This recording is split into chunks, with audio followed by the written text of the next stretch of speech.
there with Mummy. She says that this is something that you've regularly played. Why is that? We've been practicing it, is the answer. This is something that we feel very comfortable on. You have lost one map there, sure, it was to OUG, but they're very quick, very aggressive. That will have suited them to a T. For Elevate as well, you've often played around slums. You've started to see issues with that through the year. I'm encouraged for Elevate, not just through this matchup, but through the tournament, that they've got a deep playbook in terms of the amount of maps that they can play and feel comfortable on. That's actually awesome, and that's a great point. I totally agree with you in a sense that, well, Elevate do not stop to what's going on at the time. They try to be creative. They try to bring in something new, either like by being totally aggressive like they did last year, or by taking a step back, like for example they did on the Search and Destroy against OG. They're not sticking themselves to a single plan. They have multiple options to branch off. They most certainly do.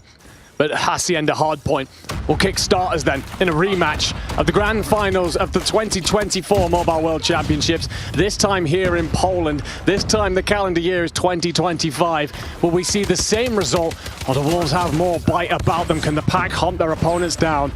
Elevate and Wolves will duel out in the top hole, start to try and control here, as is typical. This is going to be back forth all over the place. Not going to be much of a foothold. It's all about controlling P2 side. It's going to be the left on the minimap in your bottom corner.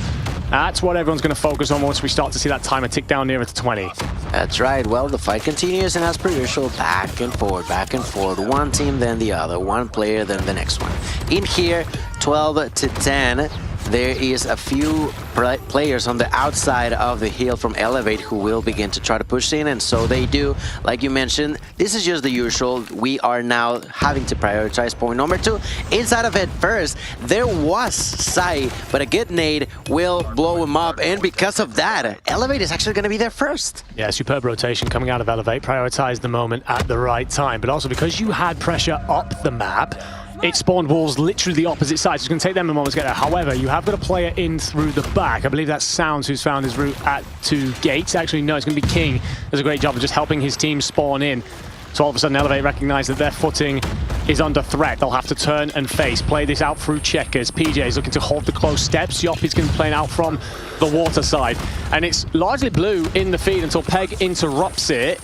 Back forth pinstripe, but right now most of the points have gone to Elevate. You can test for a second if you're Wolves, but Sparrow's already earned, and Yoppy's turned and face. Unfortunately, gets it all wrong and takes himself to the grave, but it's a great start regardless from Elevate. It definitely is a great start, that's for sure. Still 20 seconds left. Sai thinking about bouncing inside. There's the War Machine coming down from Candy, who takes the kill onto Sounds, immediately pushes through, and that is going to be, I thought it was going to be a clean couple of seconds for the side of Elevate. It seems like Wolves had other idea of it, fights for a couple extra seconds, and now they rotate to the next area. The first one to get there is going to be Sai. Sai will be trying to build a fort, but there's multiple people coming in hot at the same time, and even more so from up above. Bread Missile will not connect, but does open for the opportunity for the side of Elevate to come in.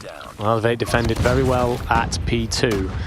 Wolves really be given an opportunity to defend here at P3. They're going to have to fight for it instead. 3 kills will do a great job of that. Make that a 4th. Susano's going to put up the last bit of resistance here. And Tempest in hand from King as he turns, finds the remaining Elevate threat. And anyone coming through that doorway will be greeted by thunderous applause and lightning as they trickle on down. Death Machine up next. Well, looking to find King inside a tin, just about does. This has been a solid hill for Wolves in terms of the kills. A couple of operator investments, sure, but not as many points as you probably would have liked. They need this scrap. That's the thing, not really a whole lot of points being added into the scoreboard. They managed to pick up a few, but definitely not as many as they would have loved to. Everybody begins to move to the next area, and I find it rather interesting how, to the very end, Wolves is fighting for the last few seconds. I'm not too sure if that's actually paying off for them. I agree. The fact that you've not rotated incorrectly once, it can be a stylistic choice for some teams. They prefer to break, but well, the early suggestion would be that Elevate are very happy to defend. To counter that, it hasn't happened yet for Wolves. Claude's going to hold the mid-holes with the equalizers. Manages to get one. Cleaned up from there. Wolves then set up inside a rock. Can you defend? Well, 3 instant replies from Elevate will make that a very difficult thing to do. In you go. There is a Sparrow very close if Yoppie wants to invest once he gets there. Never mind, PJ's going to decide he wants the Tempest. Out goes the first, the second, frying the opponents in front of him. The Wolves don't understand what's hit them just yet. They're 40 points down, and honestly, that's feeling closer than it should be. And I mean, at this point in time, you really need to have an answer also for PJ, who may not have a shotgun, but he certainly is making it rain onto the opponent. So far, a 40-point gap in between Elevate and Wolves. As we go back onto the P1 reset, it is important for Wolves to come up with something new, something different. We spoke about how much of a playbook Elevate has, and at this point in time, it's working to perfection. I'm not too sure if they're going to change what's already working for them. You certainly don't want to change it if you're PJ. You're on 22 kills already. King will find one with the Tempest, but sees the rest of his teammates die around him. So it's a case of, I've invested my Tempest. I need everyone to play off the back of it. He does enough to shut down the war machine, sorry, from Kendi, but well, you fall in the trade as well. Elevate continues to just eke out the lead. Refusing to go away here. Zai's going to drop in through the back. So often the superstar for this team through this tournament and through this year. But he's only on 9 kills so far. Need to see a bit more from him if you're a fan of the Chinese team. It's super weird to see. Like you mentioned, 9 turning it to 10 and 11. But it's not what we're used to seeing. And as such, he just got a 3-piece in there. Let's see how much value they can take off of that. Because once again, Wolves are going to be late to the party. 122, to 62 lead in favor of Elevate. Inside of the hill, there is going to be King.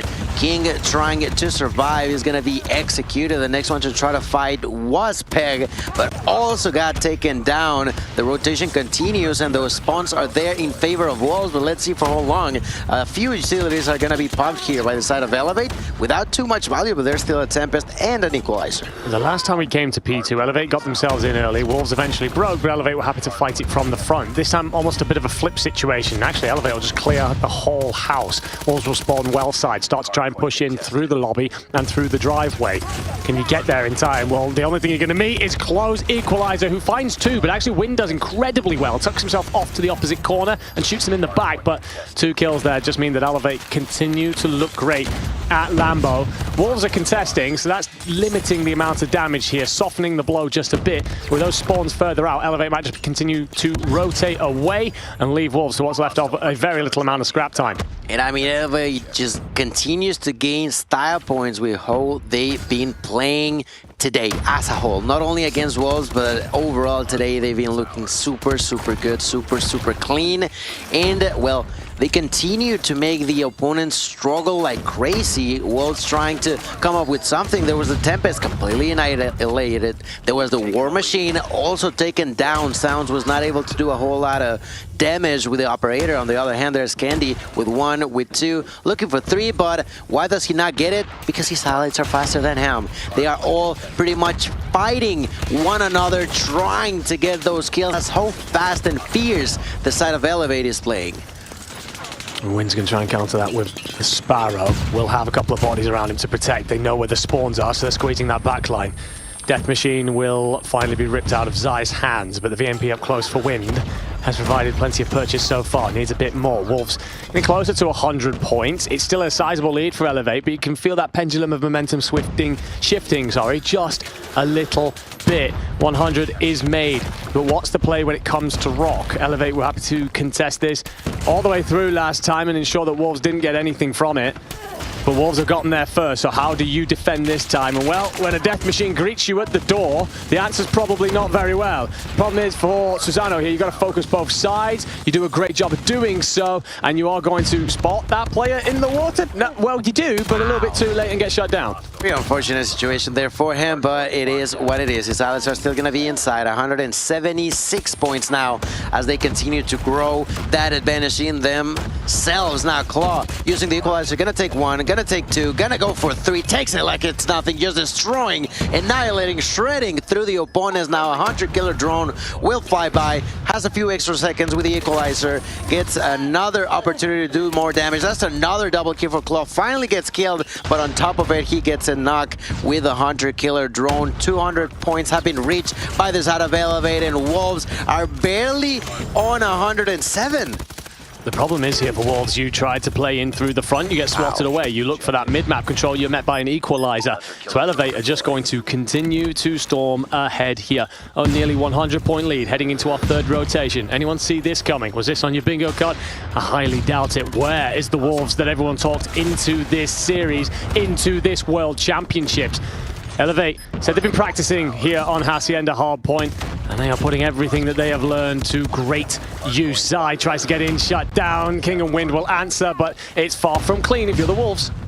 It is far from clean indeed.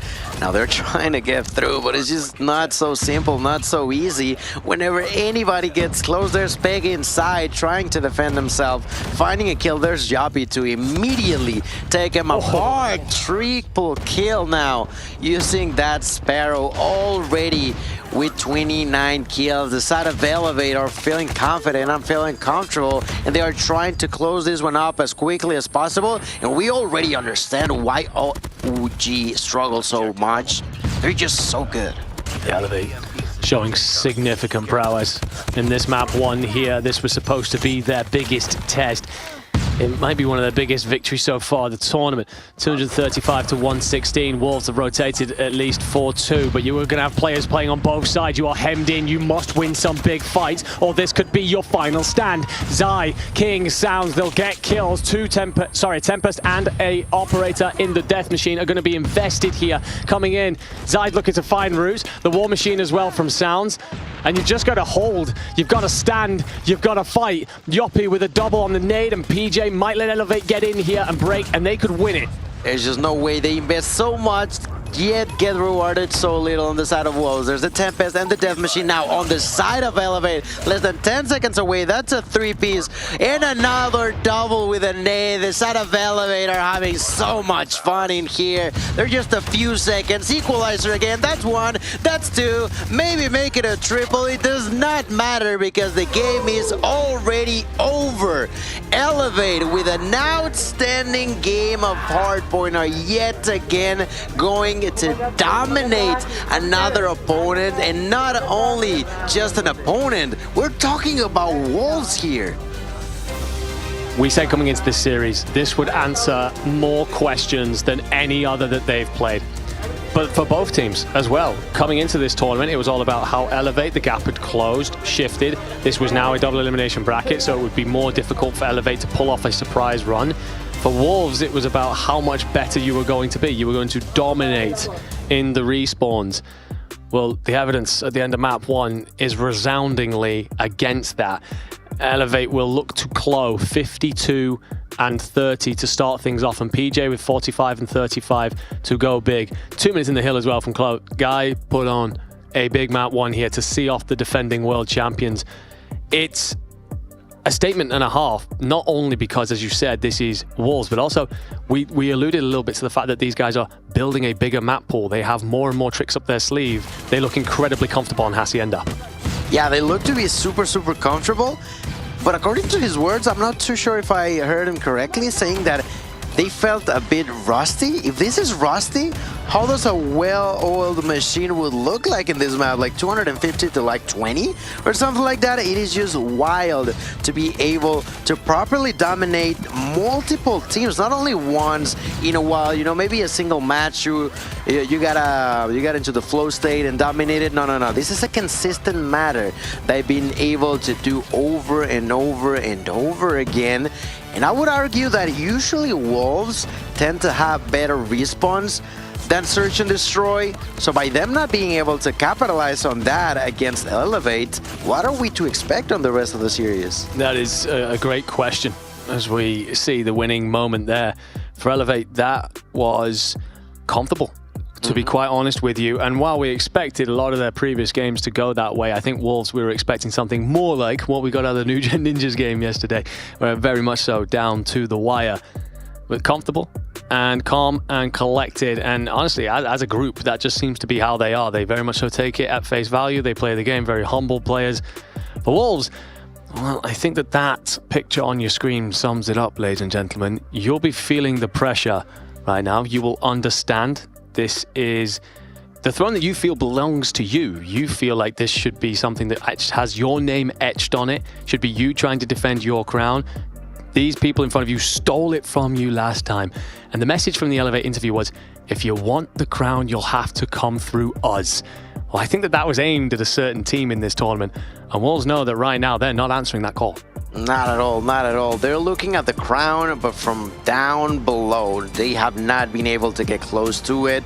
And as we begin to ready up for the second map, for that search and destroy, the questions open up. Are they going to be able to tie things up, or same way that OG, they're going to struggle and they're going to lose 2-0 in the overall series? Well, we're actually going back into search and destroy on firing range. We saw how many different strategies, paths, and approaches Elevate has, and that could be helpful for Wolves, but at the same time can be overwhelming with how many different things they can come up with. It looks like the first thing Elevate are going to come up with is a sniper rifle to the soul of King.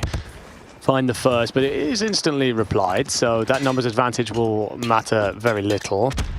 The squeeze towards B here for Wind.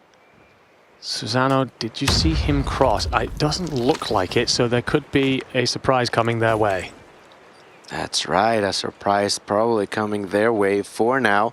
Well, the one-on-one trade doesn't really benefit anybody. The bomb is currently under the hands of Sounds, but they don't have a clear path just yet. Seemingly gonna be rotating towards B, and the only one defending that area is going to be Candy. Candy, the only one with a kill so far, is gonna try to land a jump shot. Not going to be the case. Gets a hit marker, but not a kill. Makes the call out for his teammates, but they may be late to the party. There's going to be 3 kills going immediately in favor of Wolves, and all of a sudden PJ is the only player alive. It felt like Wolves just went straight into the action. They have already spotted the last remaining player. The bomb is planted, and with such an overwhelming pressure, Wolves will take the first round. There's an interesting thing that happens there. Wind ends up through the Elevate team, completely missed by Kendi, and as such he's round the back, can hand out all the intel in the world, and ends up with a kill for it as well. So it's one of those that Elevate are going to wonder how the hell he got there, and to be honest, so are we. Back into the round here for number 2. Wolves draw first blood on the attack, of course. And looking for first blood in this round is going to be Zai, ringing out the sniper shots. It was King that went down last time. Can Zai do better as he peers over A? There is not that aggressive defense towards A from Elevate this time. So another example of an ever-changing playbook from them. For Wolves, it's just steady and patient, looking for the picks. That's right, they are trying to find a pick first. Unfortunately enough, not going to come yet. That was a great job coming down there from Candy. Definitely good upper body strength to be able to get all the way to the top of this tower. Now patiently waiting, looking at Wood. They're gonna find the first enemy, and with a really good quick shot is gonna find the kill with a quick scope. It's straight into King's chest. 1 blood going in favor of Elevate, but bomb is down. Oh my goodness. It is, but Chloe reads the reposition instantly through the side of Trailer to find Win, so 5v3. It's more of a 5v2 surrounding the bomb as well, because Zai's had to back off to make sure the flank's protected, and I think Elevate recognise that, so they're starting to flood forward. Shotgun in hand for PJ. Sounds just laying on the other side of the sheet metal will soften Chloe up, but you do enough to find the kills. You will find everything if you're Elevate, including the backside, so it's an easy retake. And honestly, I think a lot of it comes down to, sure, you had the numbers advantage before the bomb goes down, but I think it's that instant that Chloe turns into a 5v3, and from there, Wolves will spread too thin.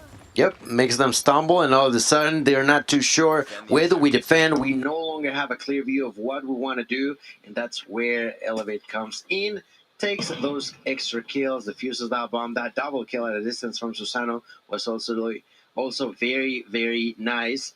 And well, we're moving on to round number 3, and this time around, Elevate will continue to be chill. You know, they're trying to hold their angles. So far, Candy patiently waiting for hopefully a victim. But in here, it seems like Wolves are pretty much repeating, but not quite what they're doing each round. Well, Wolves slightly delayed their push there and dropped late nades over towards American. As such, it gave them the space to move the bomb. And the plank comes through. Susano misses with the sniper. Yop is just going to play this straight through the front door. Unfortunately, so did PJ, and he doesn't make it very far. Klo does nothing. So a 2v3 in favor of Wolves. But look at the player coming around back. The problem is you wanted your boys to stay up at the front so you could make a bit of a surprise play. And Kendi's shots do not connect. Wolves see it off. 2-1. That was a good round. I liked it. I liked it. Well done by Wolves. In here, so far, well, it's gonna be PJ with a shotgun, unable to get a kill quite yet, which is quite surprising. He's just so far being a bit for a slow start. It's fine. We'll see what he has to say as we move forward this time around. Once again, trying to go over on Bravo. Unsure if they're gonna try to do it right now. Seemingly no, not quite yet. But Elevate begins to push forward, and well, at this point in time, they already have a general idea of at least whether or not, and have a clear view if the side of Wolves tries to start making a move. I think Wolves are looking to bait out a bit of defensive movement here, leave Elevate guessing. Interesting to see that PJ has moved away from that shotgun and onto the SMG. Tucks himself inside trailer. Kendi's looking to provide support down the A side. Nade's going to be thrown back and forth, and Kendi will feel the full force of one. Stays up. Yoppie's covered over mid. Wolves have decided to straighten up here. Looks like they're going to make that A push happen again. It's late, it's delayed, and Yoppie's going to be here with the PKM through the smoke. 50 seconds left. Yoppie with yet another smoke getting in his way. 45 seconds now. And the side of Wolves has to be thinking about what to do next. Time's running short. It seems like Sounds is going to push forward. We'll try to plant the bomb, and that's exactly what he's doing. And Elevate realized that with a great shot under that bomb, Kendi is going to knock out the opponent. The bomb is on the ground. Sai is going to answer back by eliminating Susano. PJ now opens up the floodgates by getting the knock onto Sai. Turning all the way around there was King, but gets executed, and so is Win. All of a sudden, it's a 1v4 Peg completely on his own. He may have 6 kills, but has 4 people in front of him. That's just so difficult. He tried, but in a 1v4 against Elevate, there's only so much you can do. Great play by Elevate there. The smokes come out from Wolves. Obviously, they've saved them for that later stage so that they can drop it, rush the bomb forward. The PKM just lines through. So as Wolves consider that aggression, it's a case of, well, if we do run forward now, we're running into bullets. Means that they're stemmed, and as the bomb goes down, the sniper's in play to hit the shots, give you the numbers advantage. So counter on counter here. Heading into round 5. And again, another A-focused hit here from Wolves. To very little surprise. What is the surprise? The amount of defensive numbers that just rushed B. It is. It definitely is. But, well, it seems like they tried to take a step forward faster than the opponent. Still, not going to matter too much. Seems like job with the kill onto Sai. Only King, Wind, and Peg remain on the side of Wolves. Susano getting the intel. There's people around. Gonna make the call for Kendi. That gets the knock onto Wind. Once again, Susano sees the opponent, but without the right timing to properly land a shot there. Once again, does not matter too much. Elevate are just that smart. Yes, they get the kills, but it doesn't mean that they just aimlessly begin pushing. They try to keep organized and look for what the next move is going to be before doing it. Susano does indeed wait for the next move to be made, unwavering in his commitment to that sightline. And this is Elevate's right. Took themselves off into corners. They're playing defense. And you see a crossing through mid, or at least an attempt at a crossing. But Kendi's actually also going to spot a player, check back off towards the left in Peg, who is trying to move that bomb forward desperately. You'll notice that they are split, and you should also be able to hear where the bomb's trying to go. And you do, and you get the kill. That's right. Now all of a sudden it's a 1v3. Oh, that's a great kill there for King. Only Susano and and his ally will remain alive. He was just not able to defend himself. That's another point going in favor of Elevate. Before we switch sides, the advantage is there, and it seems like Elevate may be able to repeat something similar to what they did against OG and what they did also yesterday. We were talking about how much of a pretty much near perfect scenario Elevate went through yesterday and has been going through today. They are just willing to win this as fast as possible. Oh, indeed. It's weird. They're doing it fast by taking it slow. Very patient on their defense. And I know that that's not exactly an uncommon strategy, but Elevate take it an extra mile. Nades up over the top here. Close will miss. PJ takes his time. He's going to let Wind think that he's safe. That's going to encourage Peg forward, but Wow. Peg did. How? Why would you check that? Genuinely. Recognizes that, hang on a minute, we're missing a body in all this. Could well change the fate of this round. It is insane that he thought about that. It is just wild to me for him to be so smart, because in a sense that maybe he realized, or you know, my ally did not check this corner, I'm gonna go ahead and do it myself, and he was absolutely correct. Then with a shot there, Candy gets the knock onto Sound. That is now going to be an opportunity for Wolves to try to defend. Only 22 seconds left, and that's the opportunity to tie things up. You got to move. If you elevate, Zai recognizes that, steps out at the right time to find Kendi. Yop is going to try and flood forward, but Zai with another. Time is against you, and you'll have to dive Zai with the final three. 3 shots, 3 kills, 3 rounds. Wolves tie us up here at the end of their offense and can now flick over to defense. It's on Elevate to be proactive here. We've seen how they handle things when they have to take their time and slow it down. What does it look like when they get to dictate that pace? Are they going to bring it up? Well, it looks like they're going to go with a rather spread play here. No aggression through B, looking for those picks, ever the patient players. And I mean, although Sai took a few seconds to properly get warmed up or whatnot, he is now with a solid 6 kills under his belt. Now, as we have flip spawns, as we mentioned, what is Elevate going to do with the opportunity to try to start with the right hand, with the right foot? So far, they're chill, they're cool, they're collected, they're just waiting in here, which is something similar to what we've seen in the past. Intrigued to know, because we've seen them struggle against time, you know? Sometimes they play a little too slow when it comes down to offense, and that ends up playing against them. Tough one there for PJ. His nade is intended for the inside of trailer, but falls short. So you can't be 100% certain you've cleared that. You won't have the intel. A second nade did go in. I'm not sure if that connected in the end, but it's a bit of investment here that's gained you little. 45 seconds to go. And maybe you're going to rethink your attack strategy here. Zai will see one cross. That should give you a heads up that the bomb's on the way to B. And look at the Wolves' arrow shift then, as Peg lays in wait and hears. And do you find the kill? You don't need to. You've got support. And all of a sudden, it's a bloodbath. Elevate walking into waiting rifles. I did not know that everybody was walking into a meat grinder. Incredible. And Sai, from who knows where, decides to just go all the way around and completely surprise an opponent to finish it off. But that was, what, like 8 kills in a span of 10 seconds. It was just pure chaos all over the place, but it's Wolves who ends on top. I think Wolves recognize exactly how Elevate are going to play this. They're going to slow it down, and you've just got to make moves based on the information. As Kendi whistles a bullet millimeters over Zai's head. Nades are going to go out. What intel do you gain from them?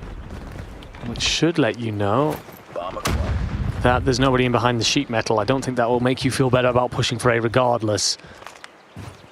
So let's reposition and look, and Zai finds Susano to open things up here, making that attack ever more difficult. I mean, if you realize that your opponent, instead of planting the bomb, are chilling in for like a minute, sometimes a minute and 20 seconds, why not do the same? Why not hold the angles? Why not just wait for them to try to make a move and then capitalize on that movement so that you can take an advantage? That's exactly what Wolves is trying to do. They have already gotten their first blood onto Susano. They continue to have a really solid defense over on Alpha, and that's exactly why they make even more callouts. There's the Nade King onto Candy. Elevating a bad spot yet again. PJ looks over and goes from bad to worse as Klo is caught wrapping through wood. Yoppie gets one of the close barrels at the very least, but it matters not. Simple for Wolves, really. 5-3 up then. And it feels like Wolves have made the adaptations. Early on, Elevate, yes, they're on defense, which is the preferred side here on firing range more often than not. They were very comfortable until all of a sudden Wolves recognize exactly how this is being played. Slow, patient, methodical stuff out of Elevate. The Wolves are happy to meet them there. And for that same reason, we see a lot of aggression, something completely different going towards B. There's two players defending, and the call is going to be made. PJ with the first blood tries to go for more, but Pei is going to quickly say no to that. Immediately, Yoppie realized that they may be coming through this tunnel. So far, not going to be the case, but at a distance, Candy gets a knock, gets executed himself by Peg. The follow-through falls by the hands of King by eliminating Claw. All of a sudden, it's a 3-4-2. Bomb is going to be planted. 45 seconds on the clock, but the player lead will be in favor of Wolves for the time being. It's tough because a couple of Elevate players push out there, get picked off, and what you would have done to have them in this post-plant situation is going to leave you relatively one-dimensional. If you Elevate, you just took yourself in the back corners and hope to win the fights, and the fights are coming. Elevate have 2, Wolves have 3. Your forward man's going to be Peg. You've got to breach and clear. The timer is against you, though. Just 20 seconds. Sees one on the right. Doesn't do enough, but the instant trade is there. Susano with the sniper. Finds Win. Can you do enough for the second? The answer is no. King, the returning, retired King, will seal the round out. 6-3 now in favor of Wolves, putting themselves on that point. The side of Elevate definitely dropping the ball a bit on that round, and Wolves, King more in particular, capitalizing on that mistake, takes that kill on Susano, quickly defuses the bomb, and once again further increases the advantage in favor of Wolves. Map point in favor of the #1 seeded Chinese team here. Sai is gonna first blood onto Susano, and Elevate, they need to come up with something right now. One of the themes for sure through this is how the Wolves snipers have grown into the game. It's been slow going at points for King, but Zai has really stepped up. Elevate struggling to counter that. I'll still have Kendi in these long sights, but otherwise it's tough going. It might be a case of all-out aggression. Something needs to change here, as Elevate's attack has been, well, snuffed out, smothered at all times. The bomb is off towards A. Bodies both sides, and then with Kendi going as well, it makes it even more of a tough task. You will get a trade, but 4v3, less than a minute on the clock. Elevate, they've adapted well every time we've seen them. They'll need to be perfect here. Not the best trade, but at least it's something. PJ and execute sounds, which helps a lot. And that it even allows for the opportunity to plant the bomb. That's 3v3. One to try to defend first is going to be Peg. Peg now waiting for his allies. There's King and Win to back him up. 30 seconds on the clock, and at a distance, King is gonna be missing those shots. Gets surprised there, Peg, by the hands of Claw. Claw then executed by Wind, and at this point in time is gonna get more and more difficult, but is still a chance on the side of Elevate. Well, job done.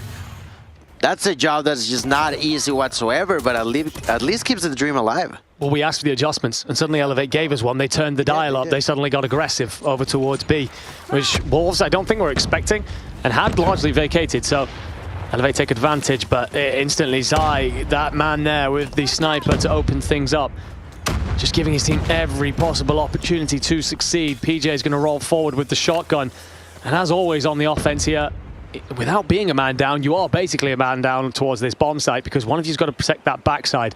Nothing's coming through there for Wolves, but Elevate don't know that. They're going to have to tuck themselves in for the long stay and an early pick. That's the thing, when you have one less player, all of a sudden there's way more angles for you to be looking at, to be careful of, to be aware of where they could be coming through. At this point, they're still thinking about pushing towards A. The one carrying the bomb is Yoppie, so it's got to wait for a little longer now. Has the opportunity and begins to plant the bomb. There it is. Now 45 seconds on the clock. 5 players still alive on the side of Wolves. King is going to take that knock onto Yoppie. So much lying on the shoulders of Susano here. Do you recognize that two are in wood? PJ finds the one inside trailer. You have the shotgun, so you can play the next player around in the corner. And you do get a kill in the back line. Susano does enough to Chloe facing the two in front. Three going to roll forward.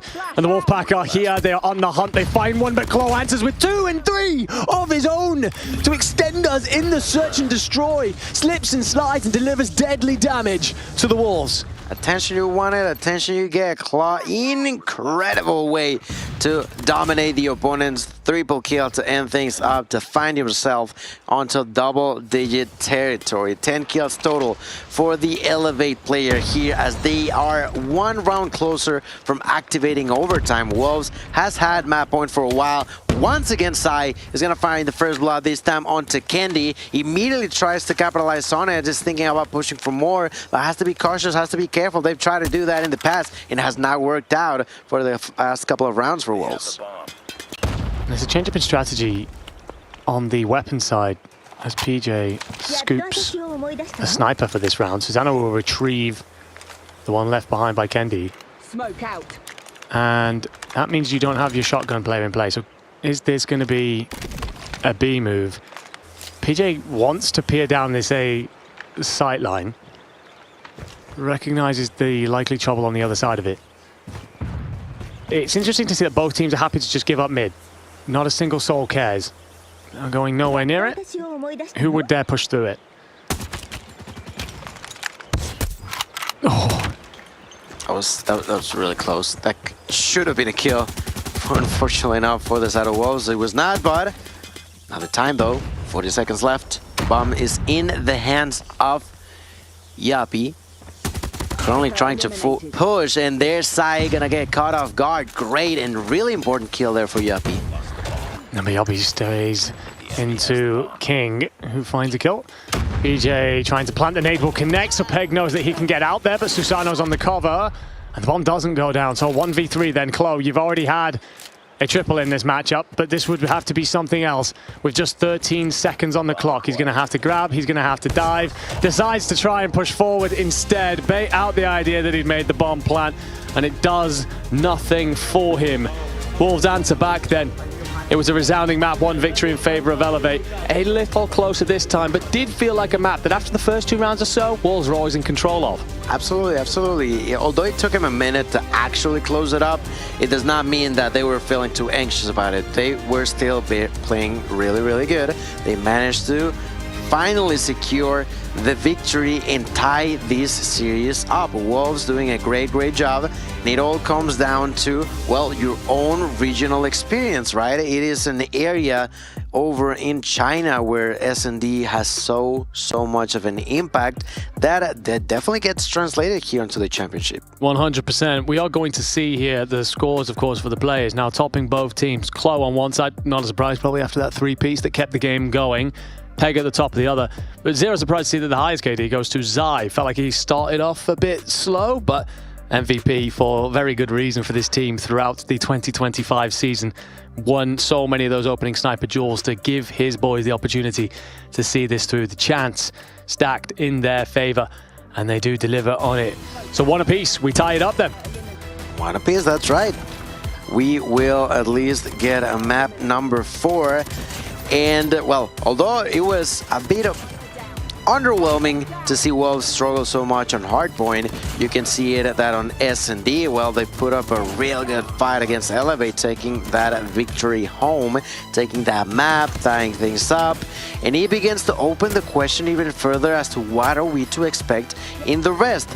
We know that, well, that control that we previously saw from Elevate was far from perfect. They had a good round out of the 3, but at the same time, it does not mean that they were flawless by any means. That's something that we did not see on the side of Elevate. So that's something that Wolves can try to capitalize on. 100%, but we will be going to a different map, but it is still the same mode in the sense you've got to control those 2 static points. And we will get to find out, is it an Elevate problem, or is it just that OUG are for some reason insane at control? Yeah. We had question marks about Elevate's hardpoint coming into this series. Elevate answered those. I feel like with this raid control now, this is one of those moments where it's a case of, if you are a respawn dominant team, it's the control in the middle of the series that can often be the way in for the squad that's not reliant on those. So for example, Wolves in this look great in the S&D. If they're worried at all about their hard point, they really want this control. No, they do. They do want that hard point. It is very, very difficult, though. It most certainly is. And of course, a reminder, ladies and gentlemen, that we are officially endorsed by the OnePlus 15, the beautiful device on your screen right now. A huge thank you to them, of course, for supporting us here in Poland for the Call of Duty Mobile World Championships. It has been, again, the stage for so many of the storylines that we are ushering in to close out this season. And for Wolves, the conversation looks relaxed, yet intense. They're very focused on what they've got to do next. The conversation's going back and forth. Yeah, definitely focus is the word that I would be using as well, because they are locked into what's going on. They're still trying to remain calm, but at the same time, make sure that nothing is missing in there as they are prepping here for raid. As you mentioned, it's a different map. It's a different, but it's the same game mode. And well, if I'm not mistaken, once again, it was Wolves who defeated very dominantly against OOG. So if OOG defeated Elevate that way, I'm thinking that we could see something similar in this scenario. So it begins to open up the question, because OG, of course, they lost the Search and Destroy. They eventually lost the 4th map over on Slums. But by Wolves winning this map number 2, maybe getting way too far away for Elevate to start to feel comfortable or try to feel comfortable. Well, taking a quick look here at the vetoes, it's Elevate that banned Takeoff. Probably not a surprise after the evidence we saw against OUG. Yeah.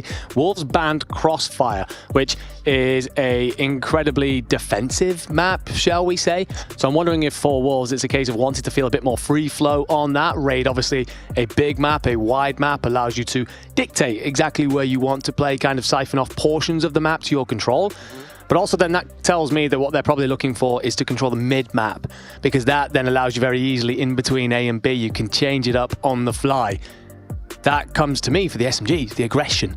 Anyone else of these two teams then that would look to fight in that sort of situation, you think, or control that area of the map, that's going to be really important going into this?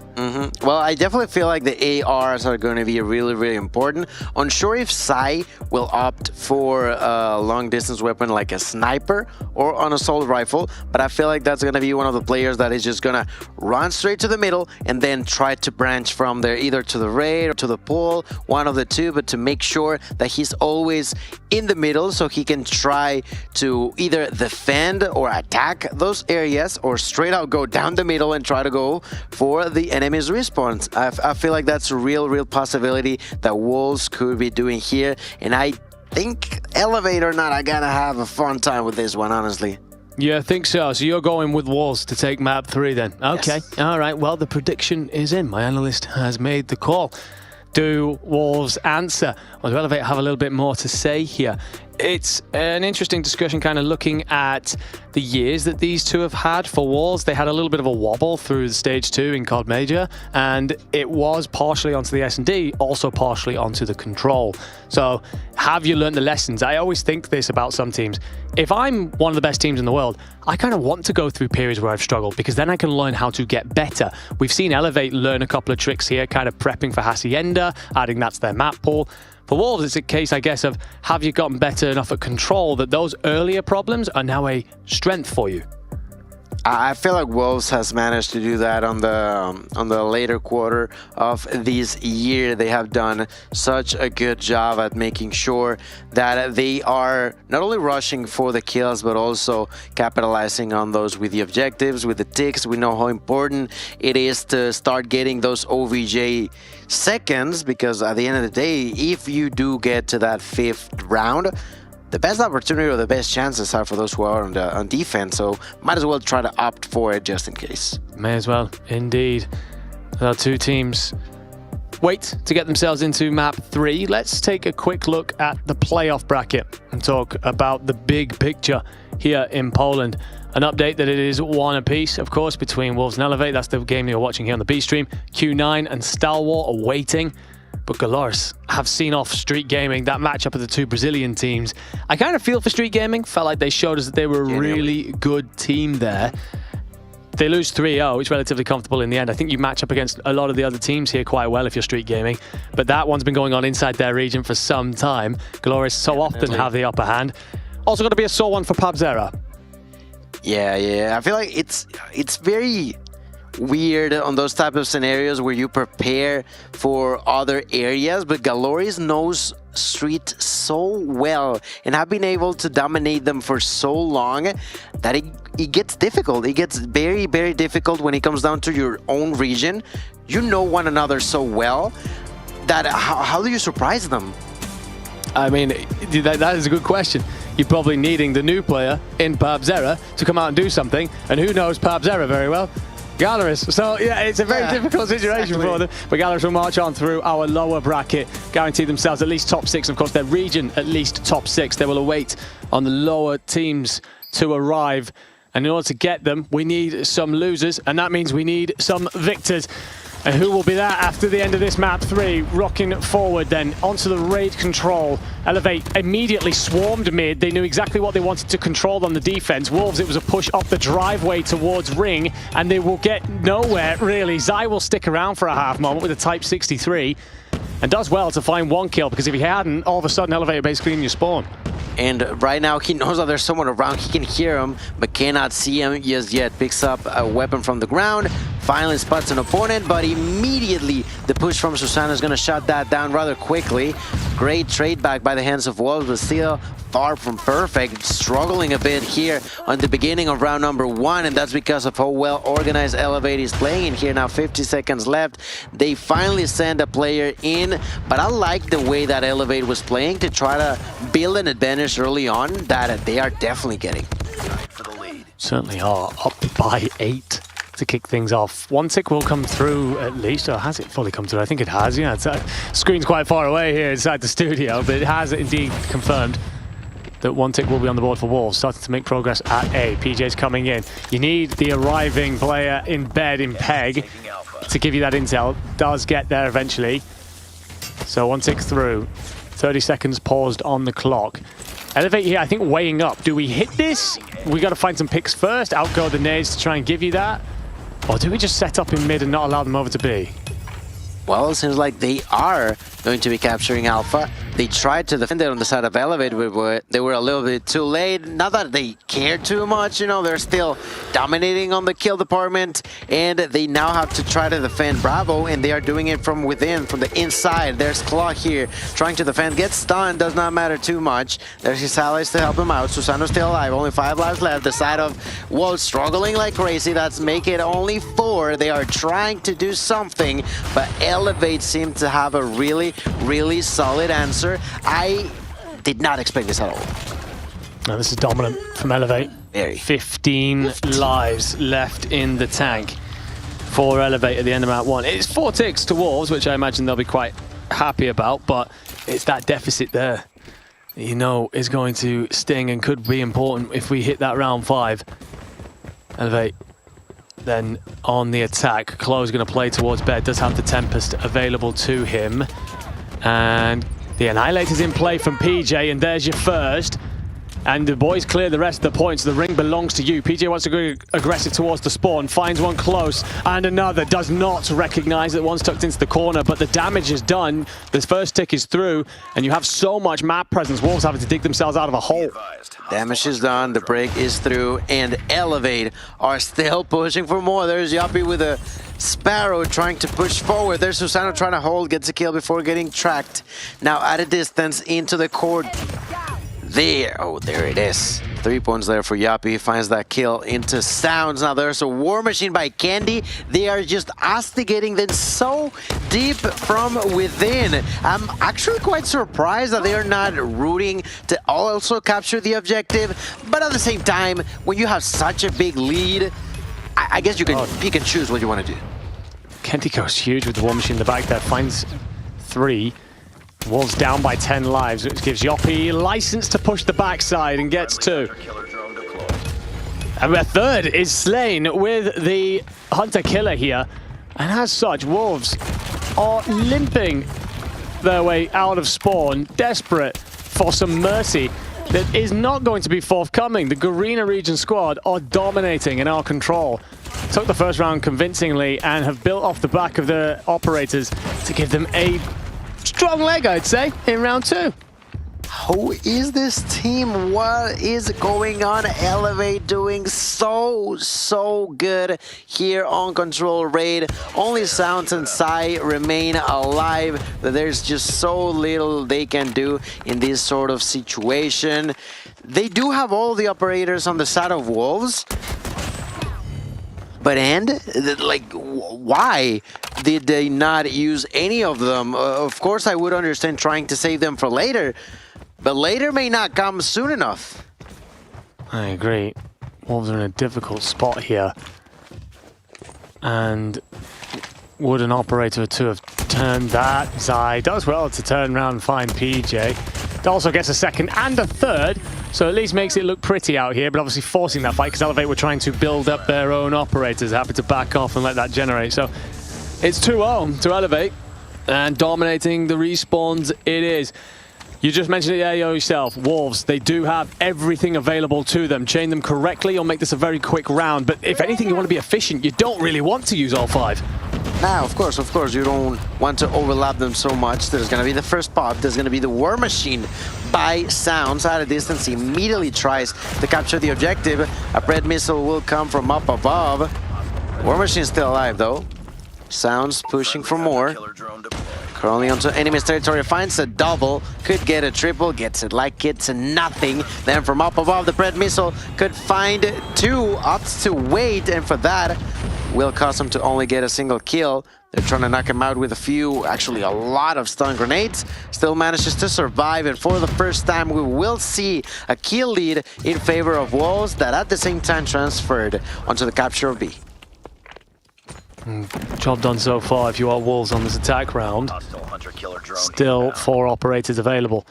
Annihilator going to be coming out next from Zai. The efficiency with these so far has been nothing short of exemplary. 2.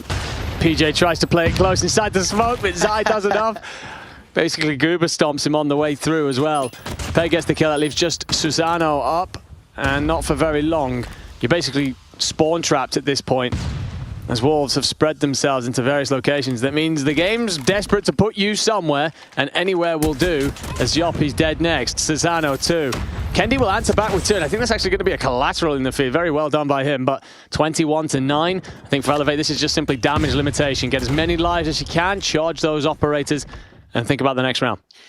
And I mean, yes, you gotta be thinking about the next round. I still find it amusing on the side of Wolves, because of course it at this point makes sense to save 3 operators, but that means that 3 players went a whole round without using an op, you know, which is mind-boggling to me. But at the end of the day, Wolves are making it work here. They are. To be honest, their operator management might be their best route into this game. But you are looking to slow down this map here if you are Wolves. Just allow Clo to invest his Tempest for some, and PJ decides as well that he's going to bring his Annihilator to the party. Wow. So 12v5, 11v5. They've decided to go for this, have Elevate. It may be partly to do with the timing. Only 30 seconds left on the clock, so it forces Wolves into a position where they've got to go for it. They probably feel like they have enough operators to make this happen now, but it's certainly an eggs in all in one basket type of situation. 10-4. Body does get onto the point. You want to get him off quickly, and they do. And that kill will force Wolves to now start to arrive. The player you've missed, however, potentially, is Sounds in through the backline. He could upset everything. He can upset everything. Indeed, there's Candy with a knock. PJ and Candy do suffer a little bit, but with only 2 lives left, there's another oh my god, operator, and a triple kill now for Yoppy. All of a sudden it's a 2v4, and ladies and gentlemen, game is on. 4 seconds left. There's Wind with his own operator. That's the Sparrow by the hands of Wind. That's the shot by Sai. And that was a little bit too close for comfort on the side of Wolves. It's interesting from Elevate. I think that they recognize, A, we could take this round, but B, let's try and get them to spend their operators a little bit that they have managed to get up. So they do a good job of essentially limiting how much they'd have to face in this next round. A War Machine is brought in on one side, a Death Machine on the other. Peg turns and gets nothing for the Death Machine. And we've already seen how good Kendi can be with this thing. Finds one up top window on Wind and starts to breach and clear over towards Laundry side. And, well, welcome to that part of the area. Get folded as Kendi pushes out through the back now. Holding off on the spawns. Tick starting to come through. And I think for Elevate here, you're not very far from guaranteeing yourself that defensive round in round 5. Little Wolves can do from that. And they're just looking to hold out over towards A. Yes, they are. Peg with a knock onto Claw. B is going to be captured in a minute, will be added into the mix. Opportunity for Elevate to close this one up, but the Wolves, they trying to go for that round 5. It's still possible, pretty much doable. King, I feel like, has had his operator ready for the past 4 games, but refuses to use it. Like you mentioned, it is really important about the operator management, but at this point, by using it last round, he could have gotten another one by this point, which is even more hurtful. A double kill with a 100-killer drone there for Kendi, and the damage begins to spread as the defense from Wolves is far from perfect. Very far from perfect. We're going to see the investment of the Tempest from King. A couple Hunter Killers get launched into the mix as well. War Machine for Sounds. PJ plays close and makes the SMG work for him. Chased by the Hunter Killer, doesn't do much to him. And Wolves are obviously going to anchor up here, playing out of kitchen, just looking to control that, recognize how important window control would be. They actually have a player up in bed, so they're going to have to clear that first if they want to set up this hit. 1:05, so you can start to pick away a little bit if you want, but sooner rather than later, you're going to have to just go. They will. They will have to. Right now, 15-12. Wolves with a slight lead, suffering a little bit, but doesn't matter too much. There's Yapi to help him out. Death Machine in the hands of Susano. 16 kills total, trying to look for some more. Only 42 seconds left. Begins to take some heat from behind. Turns around, tries to go for it. There's Sai trying to think about the defense of the objective. Gets the headshot onto Claw. Sai suffers from Yapi.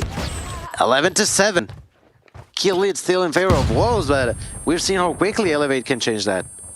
Zai does find Susano, so you know that it's going to be all front facing. So if you find the player bottom bed, you don't. And you do now, but, well, that's done enough. 10-5, 15 seconds. You're just going to have to make moves. Clo finds one through back palms. That's 3 in the feed. But the kitchen is defended by King and Wind. That will allow Wolves to scramble towards the point. You do have bodies on, but it's going to feel slow progress. 10 seconds on there. The operator is invested. The Sparrow is here. You see the 2 players. Yoppy takes enough damage. It isolates the final fight for Susano, and he will not pull off an incredible clutch in a 1v3. So round 5 then, we'll head there, and it will be Elevate on defense. We kind of saw that a while ago, but Wolves have ground their way back into this game, largely through their operator management. They've done enough to get here. That's right, round number 5. Now there's the opportunity for the 2 of them, but as we know, Elevate on the defense for round number 5. There's going to be the usage of both the War Machine and the Tempest. In the middle of the map, there's Claw with the Tempest, trying to find a few victims. Coming from behind, there's Kendi at a distance side with a marksman shot. We'll take that kill onto Claw. The side of Wolves not really too sure as to where they want to go. They were trying to get the kills, but PJ say no, not in my watch. Gets a triple kill and then gets executed before he could actually capitalize on his own annihilator, and that because of Sai's tremendous job. It was a standoff, and it came down to the quicker trigger finger, and Zai's answer was to make sure he came out on top and then takes complete control of the middle of the map. Will be killed by Kendi, but the B point is starting to move. Hunter Killer up over the top of it as well from the driveway. Should let you know where the next player is coming in from. Up by 6 lives as well. Elevate need to stabilize here. And another kill for Zai. He is taking over this map. 36 to himself. No one else is close to that number really on his team. He looks fantastic. But that's B, a minute on the clock, 1:40 to play for. 7 life advantage. For Elevate, it has to be perfect. For Wolves, you can chip away at this. They have to. They have to chip away somehow. An 8-kill deficit is definitely not where Elevate wanted to be. War Machine being used by Sounds at a distance, trying to cause some chaos, some mayhem. Sounds with the knock onto Candy. Sounds with the double onto Susano. Sounds pushing forward for more, directly into the basketball court, trying to just scare them off while his allies continue to do the rest. The 10-kill gap begins to open up, and the side of Wolves are causing a lot of terror onto the hearts of Elevate. King just looking to hand out information here. PJ's popped the Annihilator. Desperately wants someone to engage, and they shan't. Tempest is going to be brought out by King. And that does enough to find the Annihilator as well. So, in terms of operators, I don't think there's been a better example of perfect usage than what we've seen from Wolves in these last 3 rounds. And that sums it up, really. Win brings the Sparrow out through the back. PJ's just trying to flee for his life, begging for a semblance of protection from him. Doesn't find it. 3 dead. Predator tells you everything you need to know, and it will close us out here in map 3. Tested, bullied, battered through the first 2 rounds. But they came out swinging so well, and Yumi talked about it. Had 5 operators going into the 3rd. Decided instead to hold on to them. They'd done enough damage with the 1 to close out the round, and from there, systematically chipped away at what was left of Elevate's lead to then close it out like that.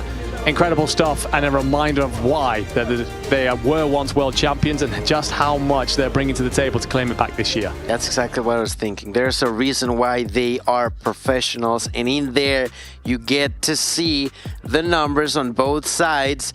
The one that stands out the most, and not for the right reasons, actually going to be King, but we'll just leave that aside because, well, the side of Wolves, I find it amusing the fact that we also saw them struggled for a bit when it came down to control against Nugent, but eventually, you know, turned it completely around. They were losing 2-0, and they eventually reverse sweep with a 3-2 in their favor. It's very odd to see them play that way, but hey, if it works, and it definitely did here for Wolves. Yeah, I think it was just incredibly intelligent from Wolves. I think they recognized that Elevate had so much of the upper hand. And it was a case for them of, okay, well, we can come out swinging with everything in this and try and take away around, but they're focused so much on taking the whole map. This is, again, about road to redemption. This is about them taking the whole championship, not willing to give an inch, let alone a mile. So great stuff from them, showing true grit, determination, and just game management. Something that's so hard to do at the best of times, let alone 2-0 down against the squad that eliminated last year. They know the pressure. They know the eyes are on them. Yeah, no, they definitely know what pressure is. They know what having a lot of eyeballs on you means. And well, in here we take a quick glance onto the players, the faces, the people in charge to show us the best performance that they can give us. Ladies and gentlemen, I hope you all are enjoying so far what we've seen, but this is far from over. We still had a lot ahead of us, and I'm super thrilled for us to begin. We're going to be moving on to a hard point, and it is once again going to be back on Slums. Let's be reminded, Elevate, really strong team when it comes down to hard point, really strong team to what they have shown to us on Slums. So if you were Wolves, what are you gonna do here different? The interesting thing here for Elevate is that you've played a lot of hard point Slums through the year, and for a large portion of the year, it was your anchor, it was the banker, it was the one that you really liked. You were very good there, but Stalwart started to find ways to beat them. So I wonder if Wolves have watched enough of that tape to understand why. I also wonder just how confident Elevate feel on there when something is supposed to be your banger and suddenly you start losing. That starts to have doubts creep into the back of your mind. Absolutely. Are we the team we once thought we were? Have we been tested enough? The flip side to that equation, I guess, is going back to the conversation I mentioned before about Wolves. If you were tested at the right times in the year, that means you're ready to make the adjustments into the World Championships. Have Elevate done that? We're about to find out in Map 4. A banger of a series here in Stream B.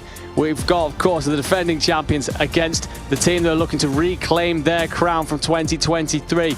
Map 4, Elevate take this, they push us to a Game 5. Wolves take it, they march onwards and send the Kings down into the lower bracket.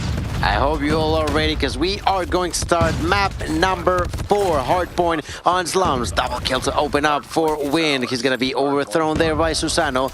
Yoppy takes a kill and immediately moves, gets a kill and moves. That's exactly what he needs to be doing. His sides are going to try to defend. It's not going to be that easy, though, when there's so much action all over the place. A lot of hits being taken. Susano managing to stay alive, already finding himself 4 kills, which, to begin with, quite impressive. It's not bad, that's for sure. And Sounds will recognize that actually wants to play out for this back P2 side. Gets bumped off the point, squeezes forward into Archers, not very far before Chloe and Kendi do their work. Susano with a Hunter-Killer as well means that you will actually reclaim. The spawns have flipped though. Wolves actually get themselves in for P2, and I think they instantly recognize that that's a gift from the gods as they back off, lay claim. It will be a great P1 for Elevate, but Wolves, well, you do get a split spawn all of a sudden come through, but you've got an opportunity to make up for everything here. It didn't really pay off at the end because they eventually lost the spawns yet again, and that's something that Elevate has been able to do quite effectively. You know, they wait until the very perfect timing to actually try to go for the spawns. That's gonna be a double for PJ. A lot of damage being done at a distance. His allies are gonna finish them off. Is showing how much of a collective effort comes down from Elevate. Even from up above, there's a double kill with a Pred missile. Claw is gonna continue to be pushing. They're trying to get inside, but the Wolf pack are sweating. They're bleeding, and in here, it is just not going their way as we approach the last 30 seconds of this hill. Wolves struggling to stay in this, but it's actually them to seize control for a moment. PJ with the shotgun is going to play this close. At what point do Wolves decide to just invest and rotate away? Tempest is an interesting call, but PJ makes it work for him. And Shotgun will allow him to clear blue out as well. Wolves have given this up, decided to back off. The Hunter-Killer is supposed to provide the protection through mid. Well, PJ seizes mid by shooting Sounds in the back. That's going to give you a clean knot out. And actually, Wolves are going to spawn at P2 side, which is going to leave them very nervous about the fact that players are in through the backlines. You're going to focus on a double pivot. Susano has made it in through shop, and he will now just ensure that Wolves don't control a damn thing. It's clean across the map by the Garena team.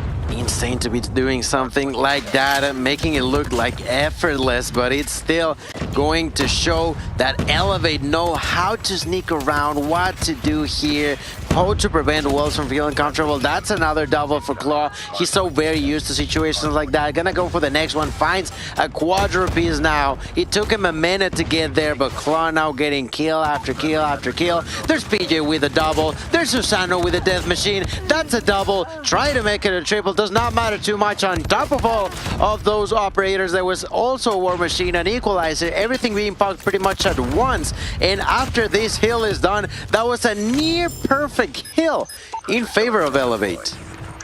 I'd say Elevate have done a pretty good job of showing up shop on this map. There's a reason why it used to be their favorite, and it's the reason why Wolves are struggling here. 130 to 20 after just 3 hills. We'll move to shop. You do have one operator available in the Tempest for PJ. Predator missile is going to be called in. Gives out all the intel, and then decides to rain hellfire into the spawn. Doesn't actually connect with anything, but it will be the War Machine and the Death Machine to try and counter from Wolves. 2 for Zai, 1 for Wind, 1 for Sounds, and another for Wind. So all 5 dead. You will get relatively close spawns if you Elevate, but it's a solid hold off the first wave. And I mean, that's something, right? It took him a really long time to actually find themselves a little bit of comfort on the side of Wolves. But they're still struggling though. Look at Claw, trying to get inside, 14 kills already for himself, immediately bounces in, making sure that the opponents at least are not getting any further ahead. The Pred missile is definitely going to hurt, but Elevate showing to us that even if they are not taking the points, they're trying to make sure that you don't either, you know? They're trying to maintain that advantage that at some point was of over 100 lead. This point in time has been reduced, but the power, the spree still feels to be slightly more favorable for Elevate. Wolves have done pretty well here. 2 waves essentially batted away. It's by far the best passage of play that they've had in the tournament. Elevate will be aware of that, and you want to stem the bleeding. Wolves get a Predator missile out of Peg, aware as well that they should get Archer's control. So a solid P1, or at least where you draw even into a decent P2, could be a route back in. Elevate needs to consider just how much momentum is building on the side of their adversaries. And PJ decides to bring out the Tempest to do just that. Yes, I feel like that's the right call there for PJ. He tries to get inside of the hill, finds one, goes for more. That's a double and a triple using that Tempest. Immediately pushes for more. That's a quadra piece.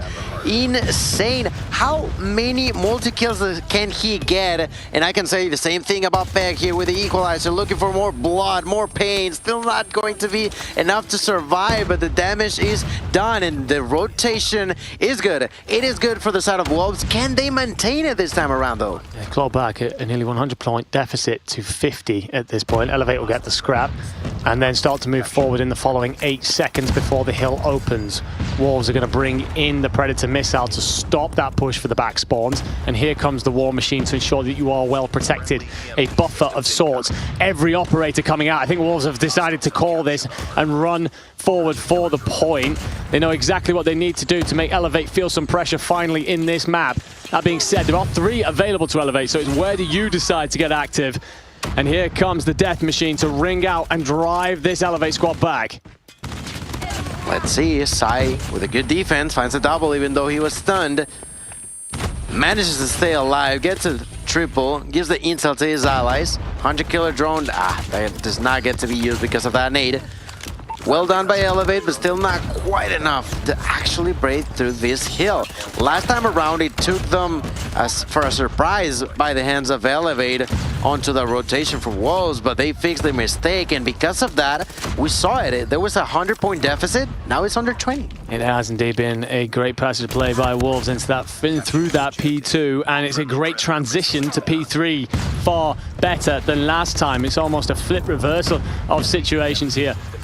Kendi's trying to squeeze out of blue, get forward. What can you do? Find one. Backed up by another from Susano. King, though, refusing to give it up and sticking one down. Elevate here, though. They're going to start to call him in. Susano with the Death Machine begs the Wolves players to run forward. King does what stay alive as often as he does. Gets 2. Claw with 1. The equalizer is here as well. Out brings the Tempest as well. Elevates, recognize. Okay, Wolves are back in this fight. Let's show them what we've been saving. That's right, let's show what we have in here. Let's see PJ now, once again with the Tempest, finds 1, finds 2, like it's nothing. He loves using that operator and he is just so lethal with it. Now patiently waiting for the next victim. There's still plenty of time left, 15 seconds on the hill, 180 plus in favor of Elevate. There's a few of the rain from above. That's PJ finding the kill onto Peg. The Sparrow being used by Yuppie as he begins to push forward for the next hill. The side of Wolves tried to be early and they're still gonna maintain some sort of control, but let's see for how long. I don't mind the counter from Wolves. They decided to get the rotation in very early, give it up, and make sure they put their investment into the shop. Sounds with the War Machine. Just trying to control this back alley here, but got to be very wary of the fact his teammates are falling in the front. There will be also an equalizer in play. PJ's going to get the shotgun kill, though, to cut Peg down early and gets a triple. Goes huge around the point for his 38th kill of the game. How much of an impact he's having, how much that could turn the tide in this fight and decide it right here, because it felt like that was the one that Wolves had waited for. They really needed that P4 to happen, and instead they've now got to go back and break it, otherwise Elevate are basically there. My goodness, can someone please verify that PJ is human? The way that he's been playing, he always is cool, calm and collected, and in here just helping the squad like crazy. There's yet another Tempest with a few extra shots that he will try to land, and he will clean once again the hill. It's only 5 seconds, but those 5 seconds of scrap time are going to be placing Elevate less than 20 seconds away from victory. Double kill for Claw using that 100-killer drone, and ladies and gentlemen, this could be leading us to our first map number 5, but let's not get ahead of ourselves. There's a few seconds left for Elevate. Certainly is, and they'll bring in the Pred. Finds him a 3rd kill. Peg, though, is going to try and clear out through blue side, so PJ's got to turn and face, and that he certainly shall. And you just need 1 more second, and that is it. Elevate took a hold of that game at a point there and ran away with it. There was a semblance of resistance from Wolves. They had 2 or 3 good hills, that P1 into 2, locked it down, transitioned well into 3, but it felt like almost in the same sense as the control, where that operator management had come through things. You got that moment where Elevate went, that's all right, that's fine, that's pulled you back into the game, but we've got a whole heap of toys ready to bring to this party to close this out, and they do it in some style. yeah, they do it in style for real. At this point, I mean, it definitely shows that teams have managed to, in a way, adapt to Elevate, but it's just far from being to the same level. As we take a quick glance onto the kills, 45 for PJ, 40 for Susano, 38 and 30 for Claw and Candy respectively. It is just impressive to see how they play.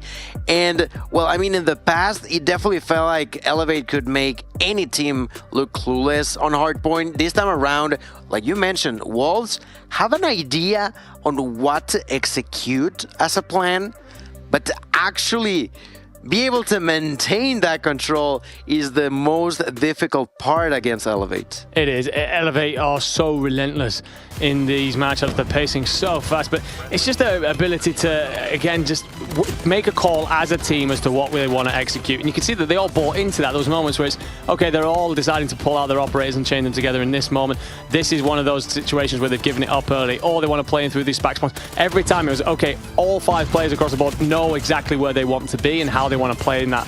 So beautiful stuff from them, showing why they are the defending champions. It's fair to say their hardpoint looks pretty damn good.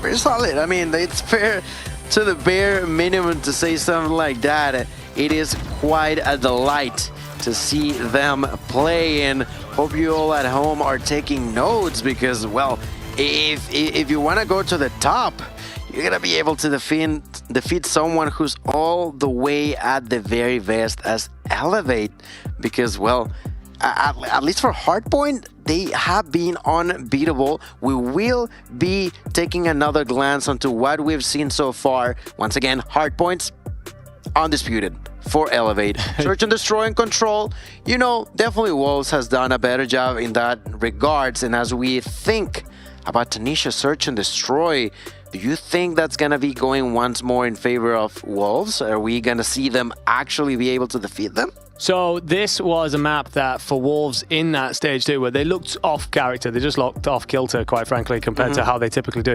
And that was one of their issues when it came to S&D. But again, is it a case of this is still a problem, or is it a case of you learned back then what you needed to know for now? If you've grown enough, you'll be able to fight Elevate here. Last time, to very little surprise here in COD, it came down to the sniper battle. It came down to Zai turning it on and getting better as the game went on. He started to control and dictate. You slightly led in the first blood category because of that, and just about saw off the S&D. Will we get the same, or do Elevate have a couple of tricks up their sleeves in this one?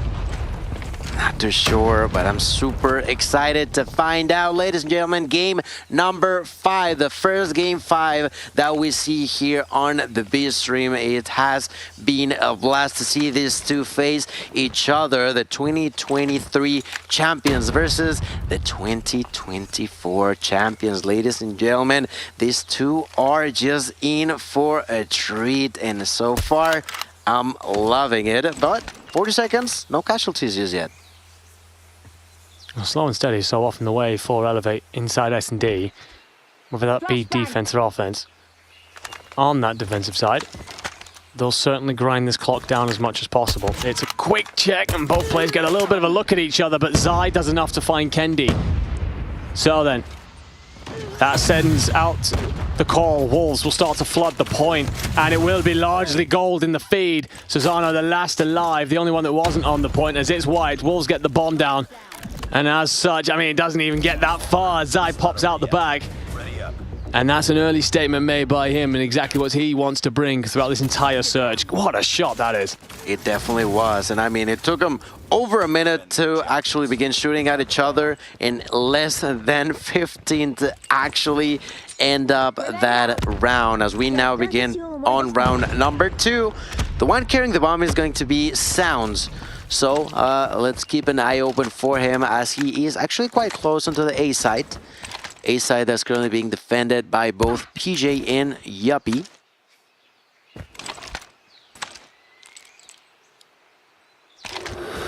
Kendi here. Trying to check a couple of different angles. While his teammates will likely hear footsteps off towards A. Great find on King. But it's Zai that controlled so much of the firing range. And it's him you're looking for in the following engagements. Already has 2 in this matchup.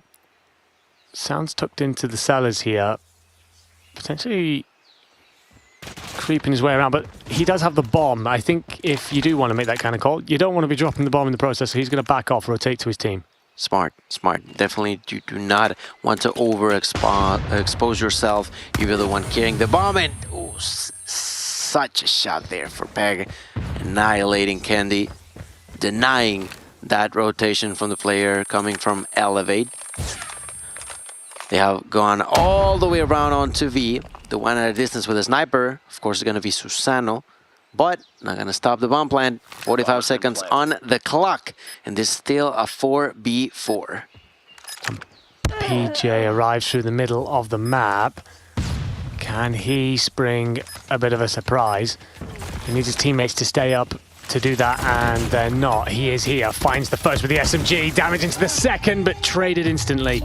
Just needed his boys to be alive for a bit longer. Can he then pop into the play just like that, but with more bodies around? But it doesn't happen. Wolves clean on the post plant. 2-0 up. The sniper in either corner watching over just meant that there wasn't much room to get through. And Elevate will be cut down. Yeah, no, good effort. Good effort by PJ, but as you mentioned, it is just way too difficult when the boys are around. Sai gets an 8 kill, but immediately gets traded by Yoppy with a headshot. 4 each. PJ patiently waiting. No one's gonna say hi as yet. Peg with a knock onto Yoppy. Player lead going in favor of Wolves, but that quickly gets back to tie thanks to the hands of Susano. Bomb is down, and 45 seconds on the clock. The side of Elevate does have to lose a little bit of time to rotate there, so let's see how well they can adjust to this sort of defense coming down from Wolves. You can see the Wolves are keeping their heads on the swivel. There's a lot to watch through this backside that they're concerned about. Elevate have decided that they do not want to get overcomplicated with it. They're just going to hit through the side of the site here. They check the right corner first. PJ will do enough damage as well and get the support to clean up the second. It's all on wind. You found the first, no more than that. Elevate with a perfect retake here. I like the call. They're not going to try and mix it. They're not going to try and collapse around it, which often can work. This is how we're going to snowball through the front. Wolves are going to be trying to check all these different angles, and we can get a couple of clean fights early. They don't need to come through the window. All they got to do is use the door. If you're strong enough, if you're confident enough, you can make it work. And they did. They certainly did. They pick up their first round of the map. Final map, search and destroy. It's always so incredible to see. Oh, it's actually Candy who picks up the first blood here now onto Peg. Tying us up at 2 apiece in the first blood column. And Candy also sees one cross, but Zai's hit that jump shot twice now. Stop challenging him at that archway, say the Elevate fans. Wind slowly aggressing. Daxter decides better off. It feels a little bit cold feet. Flash out. King's flash, does it connect? It landed pretty close, and the fact that he turns back towards it, I think it's given him the information that he needs, as Yoppy just about avoids another nade. So Wolves have 2 players actually onto the A site, but the bomb's nearer to B, but now it dropped back through their spawn. Wolves feel like they've cleared this enough. They know their intended target, and Elevate should recognize as well. There's been no noise towards B for a while. Let's get over towards A and try and stop this plant. They have to try to stop it. 40 seconds left, but now as Sounds plants the bomb. Story may change a little bit here. A good nade does not really connect onto the player planting the bomb out of distance. Susano with a sniper shot onto Sai. That's a great opportunity for the side of Elevate to try to walk by, and that's exactly what they're doing. Joppy pushing in, gonna be taken down by the hands of King. King trying to defend, not gonna be possible. A 3-piece as a whole goes in favor of Elevate, and that's twice in a row that they've been able to super effectively counter whenever Wolves plants the bomb. Very important kill there from Susano, who finds the snipe to open it up, not only in terms of the numbers, but it just opens up a portion of the map that your SMGs can push through, gets you the rest of the kills. Great work there. Tying it up to a piece, and the rollouts come through. It will be Zai to challenge mid, and he's had the lion's share of the kills in the sniper fights, has 5 already. The rest of the team going to slow this down. Looks like a bit of movement through the cellars is this decision for Peg and Sounds. Can you do it without alerting Elevate to your presence? Kendi is here watching over, and a bullet just zips past, but you find the second, no problem. And Peg now isolated on the point. We'll get a little bit of support, but it's only going to suit Elevate. 3v2, but King's there, snipes in hand, 1v1, does enough, just about. And well, Trade City inside the point there. Elevate find themselves another round the board. We had 10 people all of a sudden down to 1, and that one last player, luckily enough for Elevate, was one of their own. Unfortunately enough for Wolves, well, they've lost 3 rounds in a row now. We're moving on to round number 6. Last one before we flip spawns, double kill for Yuppie. Double overall for the side of Wolves to trade those out. They eliminated PJ and Claw, which are no joke, and can have a very, very good impact on the remaining of this round coming for Wolf. Kendi slides across, saw nothing, but it will be quiet for Susano for some time. If the information comes through quickly enough here from Yoppie and Kendi, Susano could actually push through the Wolves spawn. Might give him a route in through the back if this plank comes through, which, well, currently you'd have a relatively free passage to it. Mm-hmm. Yeah, they certainly do. They certainly do. And I don't know if they have realized that. I think the only looking at a distance maybe Susano. But even then, still it's a very, very exposed area. And they know it on Wolves. They'll feel confident, they will plant the bomb. 3v3. And with the bomb down, what is Elevate going to answer? Susano does start to get on his bike here, and he is going to play this in through the spawn. However, he's going to make quite a bit of noise. Does Peg hear him? He should do now. And the slide most certainly will give him away. So do you expect the window? The answer's no. Peg going to push forward. The SMG did plenty of damage. Does the shotgun do enough? Do you check the corner? You miss, and you just about get through the fight. That gives Sounds the opportunity to pop out for a 2-piece, and that will be all she wrote then for the Wolves attack, tying us up at 3 apiece.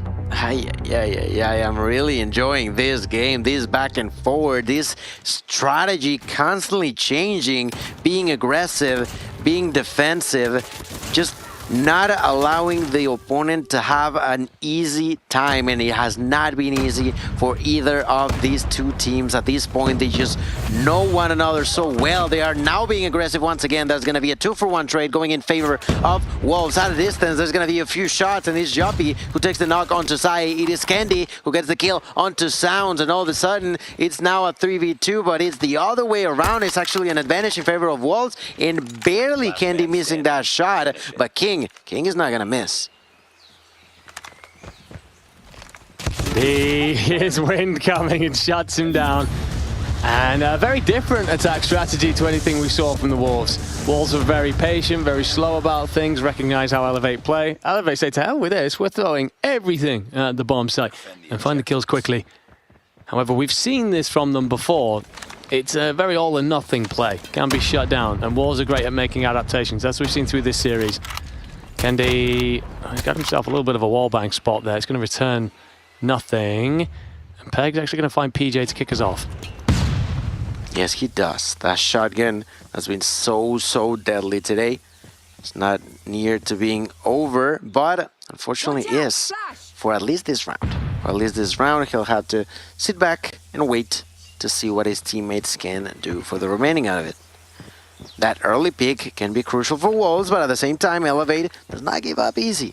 Has not done so at any point this tournament. Right now with this 5v4, once again, a lot of calm. A lot of just patiently waiting, trying to go for a pick. They're not going to be able to get anyone just yet, but it goes along to prove that these two are taking it very seriously. Certainly are. Susano, oh, that's insane. That's COD timing at its finest. Sees one cross, sights up, waits for the play to peek back out, and just as they move, descopes. King gets away with one. Also returns a bullet. Will hit nothing. 40 seconds left. Elevate have got to figure out an ingress here, and they will play B. Unfortunately, that's to a shotgun of Peg tucked in the corner, and he squeezed up to get a second. That's Kendi. Klo also fell through that passage.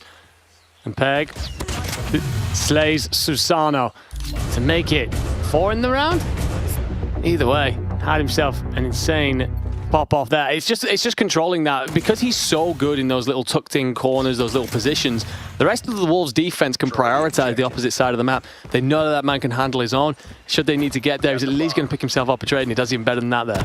Which is even crazier, you know, like having that much trust in one of your teammates is super, super crucial, and for good reason. You know, he is very good at holding those interactions against the opponents, or at least making them back out. There is PJ back at it again, this time eliminating Peg with a shotgun to the face.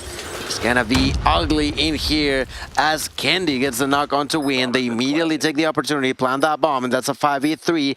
Elevate now doing a lot of pressure over on B side, paying off so far. 2 kills and pushing in for more. That's a perfect way to go around this area. And with only 30 seconds, it's gonna be quite difficult for the Wolves. And they're gone. PJ takes control with the shotgun to put you at 5-4. Because they Elevate just showing different signs of themselves every time. Keep Wolves on their toes. We're going to be aggressive 1 minute, then we're going to try and slow it down. Aggressive the next. Wolves never know what's coming here. Trying to play some sort of blind counter at the very best. We'll give them the driving seat. 2 away from marching on in the playoff bracket. Kendi checks out. Saw grenades backed off. And Wolves have done enough to have Elevate reconsider their early aggression. Yoppie is over towards the B side here. There is 1 body for Wolves on there as well. But with 90 seconds still to go, Elevate wasting no time. They've instantly decided to regroup over towards that B site, and they're going to start to squeeze. Good trade there, but, well, PJ got a kill. Sounds got a double, but got knocked out by Yoppie. Trade after trade after trade. I feel like at least 80% of the rounds have been like that. A kill, then the next one. A kill, then the next one. Kendi got a knock onto the side. That's a 3 versus 2. 40 seconds on the clock. Out of this is Kendi with the shot onto King. Looks for the double. Misses the first shot, but they have a clear idea of where he's at. There's 3 people in, and it is Kendi once again who does it. 6-4. And ladies and gentlemen, this could be match point for the side of Elevate. It most certainly could. Draw your breath now if you're an Elevate fan. For Wolves, it's just about staying in the fight. For Elevate, potentially an early statement made in this playoff bracket. The defending champions for very good reason. Kendi will peer through the middle. This is a far more passive rollout from Elevate than usual. You are starting to make moves through the middle. And again, just something different. We've spoken about their deep playbook multiple times. So many shades. Kendi will want that one back. 2 players up on that balcony. You put the bullet basically between them. But the gunfight's there, and the way in which the Wolves players left should have told you that there's going to be a lack of numbers towards B, and they decide to squeeze. And that's going to give PJ the backside, and Sounds lands right in his lap. There's the first to open us up then. 1 minute and 10. You will get the answer back from Peg. Klo finds the trade. So 4v3. Bomb starting to go down. Trophy on top of him. 44 seconds on the Wolves' upper lifeline. That's right, 4v3. King is going to be executed, but Sai immediately answers by eliminating PJ. That's going to be a 3v2. Only 35 seconds on the clock. Important still the maximum now into the sides of Wolf. An insane shot into oh my God. And a double for Sai. All of a sudden, the only one alive is going to be Klo. Klo trying to defend. Sai has to work along with Wind, doing a little bit of damage. They can peek out, get the kill. Wind is going to defend himself. The time is running low. He's trying to bait him out. No, he's not baiting. He's defusing.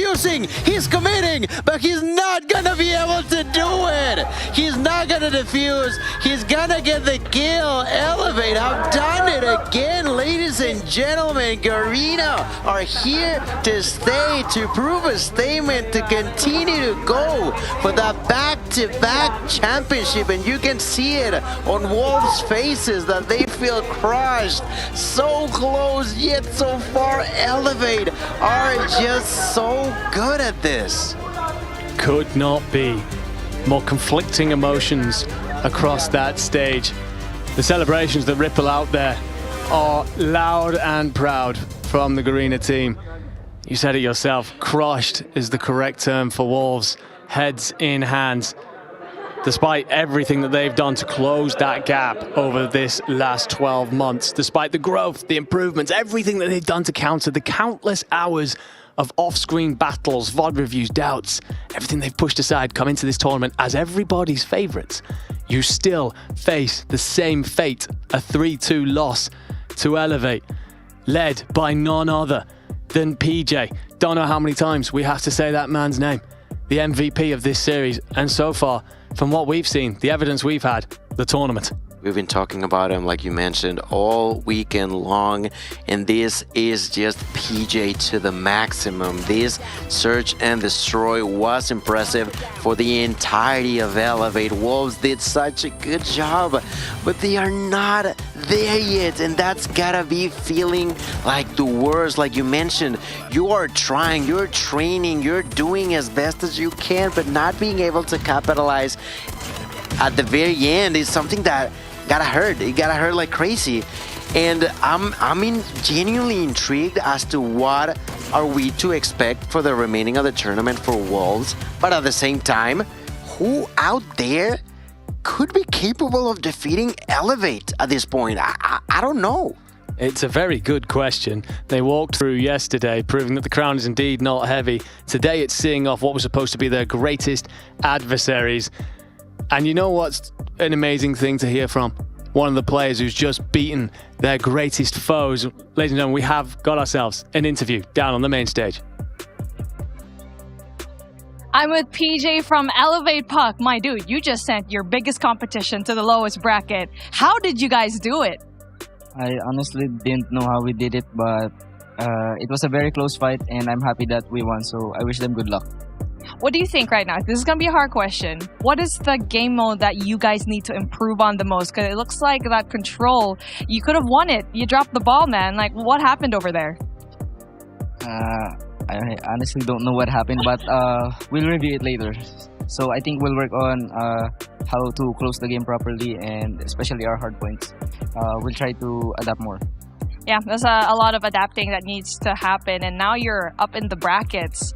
And I was talking to Coach Alea a while ago, and he said that you guys were kind of struggling when it comes to the pacing of that control matchup. But how was that S&D like? Because it looks like you found your footing, especially when Candy was snapping on those sniper kills. Sorry? So when it comes to like that search and destroy, Candy finally found his footing because it was back and forth, right, in that Tunisia game. But when you finally found that footing, how did you guys secure that search and destroy? Because the pressure might have been so massive on your shoulders. We're already used to the pressure. I really don't think that pressure is something I'm afraid. Instead, I think like I'll be the pressure instead to the enemy. Adding that salt to the wound. Congratulations, my guy. You're moving on upper in the bracket. And back to you, casters, in the casting desk. A wonderful interview there with PJ. I mean, you listened into that with me. What are you taking away from that? I mean, it's always humble out of these guys, but in terms of mindset, in terms of looking forward to the rest of the tournament, anything there that's kind of giving you a gleaning about how you feel about Elevate? I mean, he definitely is humble, but at the same time, he's always rubbing that confidence onto them. Like, I'm not afraid of you. Like, you can try as best as you can. We're still in here to win it all. He's that guy. He's that confident. And how not to be that confident when you back to back prove to be the better team? Yeah, well, you saw the celebrations on the main stage, and it will get them the movement through the bracket. Of course, they will advance on through this tournament. And we get confirmation coming up on our screen as Elevate sit and wait for the victors of Q9 or Stalwart Esports. Down towards the bottom, confirmation that Wolves will wait on New Gen Ninjas v OUG. And Gala, as we've already spoken about, of course, they will face the loser of Q9 and Stalwart. So plenty still to come here in Poland. But coming back to what you were saying about the interview, we saw the celebrations, and no doubt for Elevate, they'd heard a lot of the conversations. That gap's closed, we're under pressure, we're under threat. So for all the humbleness, for all the gentle confidence that seems to come out of them, no doubt there was many doubts on their side as well. They understood just how important that Wolves series was. Yeah, they did. They certainly did. And at the end of the day, Apparently they don't care about the pressure, they care about the enemy's pressure, how much they can get into their faces and be like, yeah, of course we feel the pressure, but how about you? How are you feeling? And I feel like that was the key part for Elevate. Certainly was, and they dealt with the pressure just fine, stood tall, march on. So much more to deal with here on Stream B. Stream A still got the rest of today and tomorrow out here in Poland to settle the World Championships. But before we get to all of that, after what was a grueler of a series, ladies and gentlemen, go and take 5. We're headed to a quick break. Round alive here, desperation, you can really smell it through the screen, and it's just not going to happen. Yeah, good round for Q9. Again, they just completely shut Stalwart out. I don't think Stalwart even had one real good look at either of those control zones. We saw one investment coming out with the Annihilator, and that was almost immediately countered by the Death Machine from Q9. So Q9, really good ops in that round, very good control on the map. One more round, they take a lead. Elevate winning their game over on Stream B 3-2. And this one is shaping up to potentially be something along those lines as well. Into the 4th round. As where we are now, Outling starting to get something going here on the attacking side. Trying to be the tip of the spear, if anything, for Q9. And they're working on a push over towards A. They've got bodies inside of the point. STE are not in a great position to counter that. And this could be a point going over towards Q9 and that time being extended. Q9 not jumping on the point of the bodies just yet. Stalwart going to try and approach some kind of Zimmer spawn trap, and it looks like that's the case right now. You've got a couple of players in it as well, and here comes a spawn trap. You're in the blender. There's only 2 of them here. And another player is actually going to drop back to try and help out, but Jai is going to take down Mauchi on the point. So 4 players now from Q9 have been forced to back up, but then actually because of the push that they've come through, that player's drop back, they get the spawns over towards the A side. So players have got a free route over towards it. They may well just go and try and extend the time, but you've got to be careful of their lives. Yeah, you don't necessarily need to take these players out. You just need to do what they just tried to do, which is push them out of the AC unit so they do get that closer spawn towards the pool. That's why Skirt's repositioning here is big for Q9. Of course, flip side of that situation, Q9 are now going to capture A because Stalwart was so intent on that spawn trap. Now they're going to abandon that one, just move it across, let Stalwart defend B. Yeah, Q9 really got funneled down that side of the map and said, yeah, bet, cool, we'll take A. But as you can see, the disparity is the lives. It's not unfathomable that, of course, Q9 can bring this one back. It's only a 7-life difference, and they did get a hold of A, and they have time to work on B. But ST kind of get what they want out of that spawn trap. Operators kind of on their way for Q9. A couple available on the side of STE. I'm sure they'd like to not invest them, but they may well have to if Q9 can find a break. That's good first blood coming out from Mauchi that opens the door a little bit here for Q9 with 60 seconds on the clock. This is an immediate reposition coming up from Q9 as well. Hey, we've knocked at the door around the front. Now let's go around the back. Oh, he may well have caught them through the middle of the map. Reef will find one. ST being very, very patient, but as are Q9, but Q9 are the ones who have to make the move, and ST are quite happy to wait for them to come to them. Jai and Kodo, can they actually combine to do anything here? Giant Reef can answer back. Mount Chi, he was able to find a kill, but they get taken down, and they come into the Lion's Den. STE holding this one down. Jai will fall, but gets out lane. There's 3 with the War Machine, and that may well be the round. 19 versus 9. Yeah, that might well be the worthy sacrifice here. It is the life differential that is so daunting. 25 seconds. All Q9 can do now is just turn the tide in their favor by way of tick progression. You got to get on the point. Skird's really tagged up here as well, but Lane can't find him. Skird can find 3 on minimal health and get away.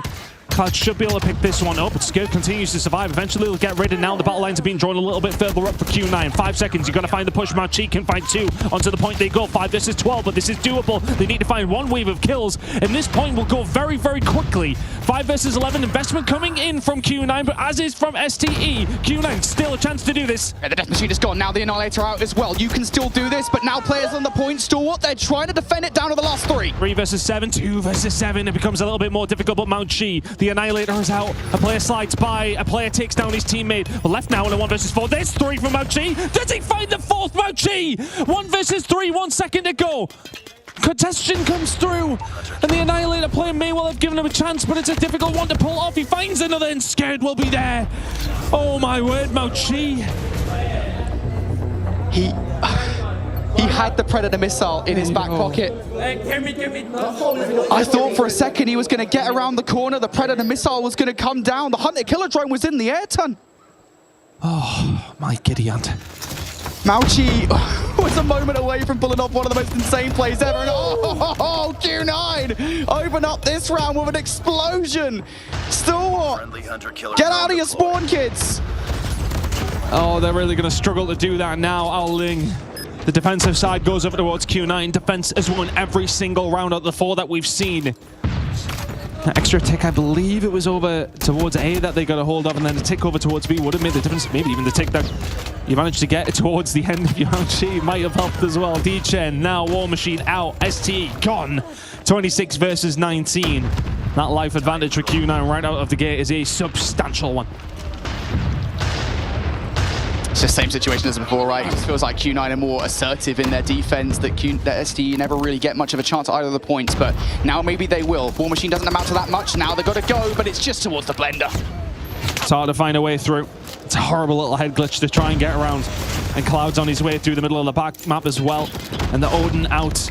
And the Odin firing bullets in every single direction. Clove actually going to find a couple there though, and then maybe able to get something going. Curly, yeah, cleans it up, as they so often do. 20 versus 10, SC are seemingly desperate. And why wouldn't you be with these lives, this disadvantage that you now have? They can't even get a touch, they won't even get a tick unless they can produce an absolute miracle. Q9 forced that round number 5 to go all the way and then body STE on it. 3-2 Q9, 2-1 Q9. They find themselves in the lead in this series again. And when it comes to the crunch, they just seem to find a way. It may well have been a tight control, but really, was it? I mean, I think, yeah, that is one of the more misleading 3-2 scorelines, right? Sometimes you get those, right? We always talk about the misleading 3-0s. It's like, well, yeah, it was a 3-0, but also, yeah, all the maps were close, all the rounds were close. Sometimes we get those. Yeah, that was a misleading 3-2, you have to feel, because I think, you know, every single time that we saw Q9 on the defense, they were dominable. I mean, it really were. And you know what's funny, actually, is you brought it up as we got into the final round. Well, maybe if Stalwart had a tick or two, they might have got defense to round number 5. Cast your mind back to round number 1, right, where we had that 9 versus 1, and we saw, I believe it was, I don't know who it was, to be fair, in the 1 versus 9, desperately trying to stop Q9 from charging to the operators by playing that cat and mouse game with all 5 players. Well, if that player had jumped straight on towards A instead and forced Q9 to try and stop him, that would have been a tick. Like, I don't think Q9 would have immediately tried to go for that kill. They probably would have allowed a tick or 2 through. So yeah, small decisions like that can come back to bite you in the end, although hindsight is perfect, or whatever the phrase is. I don't know. A wonderful thing. A wonderful thing, that's the one.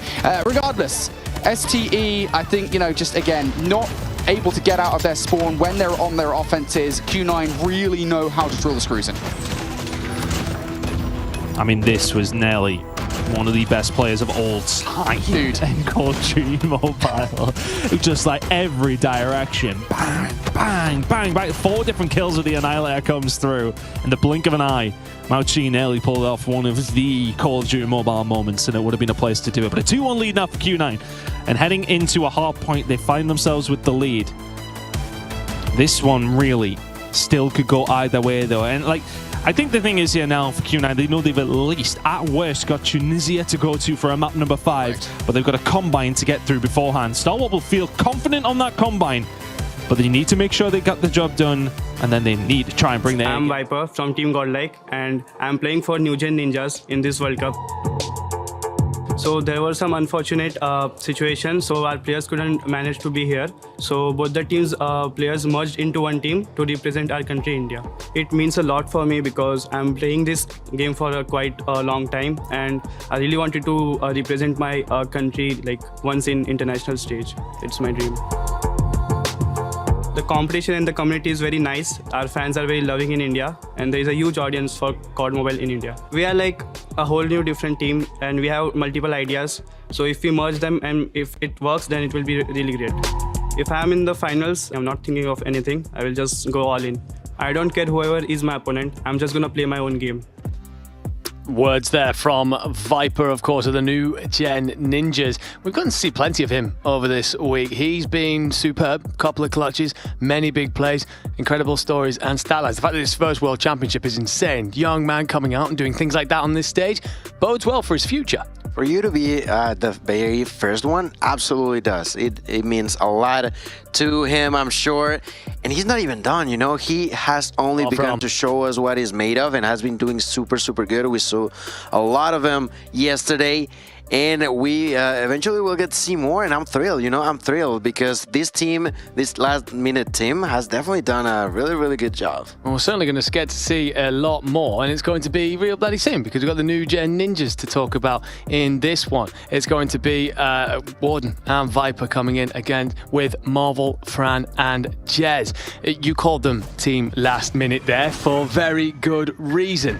We talked about this. How would they work coming together as a 5? It looks like, if anything, they complement each other really, really well. They do. It's a way for the Soul players to join Godlike and do the best off of both worlds. They were rivals, but right now they seem like they've been partners forever, you know? They are capitalizing on each other's strengths to make sure that they are being as effective as possible when it comes down to being aggressive, to being defensive. Whatever needs to be done, they managed to secure it, and it's quite impressive coming down from two different worlds. Of course, they know one another, but they never worked together like this before. Yeah, I mean, they do look great out there. It's one of those weird situations. I sat talking to Marvel last night in the hotel lobby saying about how good they look, and he was kind of like, while the situation wasn't ideal, if he had to pick 2 players to come and join his 3, those 2 would have been those because it complemented them so well. Absolutely. So the silver linings, you got to make it work. This is the World Championships, baby. We're writing history here. You've got to lay it all out on the table, and they're certainly doing that. They've been impressive. Of course, Marvel himself will understand making it work. Previous world champion, after all. But these boys are going to have to figure their way through this playoff bracket. Now they get knocked into the lower. They have an opponent in OUG. And they're not too shabby either. We've had a good look at them. This is, of course, Tectonic, Wrath, Solo, Kings, and Cartels. This is a team that shouldn't have been here, but they've replaced one of the squads that were unable to make it, unfortunately. And we're dubbing it the miracle run that they would have to make. It becomes even more of a miracle run when you consider that they're going to be in lower round 1. If they're going to get themselves to that grand finals, they're going to have a whole gauntlet to overcome. Yeah, if they want to keep the dream alive, there's no more second chances. We talked about no more second chances for New Gen. Like you mentioned, exactly the same thing here for OUG. This team that maybe we're not fully aware of what was going on, but the second they had the opportunity to just fight on stage 5, they took it, and they are trying to go as far as they can. Look at that beautiful logo in the shirt of Solo. It's been so nice to see them, but it's also at the same time unfortunate, you know. They are already on the lower bracket. They're still alive, but they are pending on a single last opportunity for themselves. 100%. They've run out of 8 of their lives, just the 1 left. And these Mad Cats will have to figure it out across that stage. It's a situation for OUG, though, where they've shown us that they have plenty of pace, especially from behind Kings and Cartels. Will that look good for them in this map set? Let's find out. You're looking for the kind of places where you can take advantage of those really high quality SMGs. We're going to start at Summit here in map 1. We haven't had the opportunity to cast this so far this weekend. Looking forward to jumping into that. Then we're in Tunisia. Then we're going to Raid. If we get there, of course, Apocalypse for 4, Standoff for 5. We've seen both of these teams play. We know the strengths, we know the weaknesses. What's jumping out to you? By just looking at these maps, genuinely, I wouldn't be surprised if we go to a Game 5 again. I feel like Summit is going to be a really strong point here for the side of New Gen. I feel like Tunisia is going to be quite a map for OUG. Control a bit of a toss-up, genuinely. I'm not too sure about that one, but Apocalypse is another map that OUG are very good at. I talked about the control over on Takeoff, and they shredded their opponents. When it comes down to hardpoint on Apocalypse, although it's not as good as it used to be, it definitely is one of the biggest strengths when it comes down to OUG. Once again, like I mentioned, I wouldn't be surprised if we go to a Game 5 again. Well, you're dubbing it, and that means we're probably getting there because your calls have been pretty spot on through this week. The New Gen Ninjas versus OUG in lower round 1. You fall out here. It's been a great year for you to get to this point, to get to take part, but it will be top 8. You move on, you guarantee yourself at least top 6. Factoring in so many things, whether it be the prize pool, whether it be pure pride, whether it be pride for your region. So much on the line here in Poland. And let's get started then. Summit to move us on through today. Fran's going to get aggressive with the machine pistol in hand, looking to use that movement speed to get close and personal, because in his back pocket he's got a shotgun, and there's two to line things up immediately. The problem for him, everyone else dies. OUG will seize a hold of the point early. The action, of course, is gonna come in early here on hardpoint. Everybody rushing all over the place, trying to figure something out. This first kill, as chaotic as I love it to be in here for Summit. As you mentioned, particularly this map we had not gotten a chance to see, but not ourselves. I do believe that a few of these teams have played it throughout this last day and today.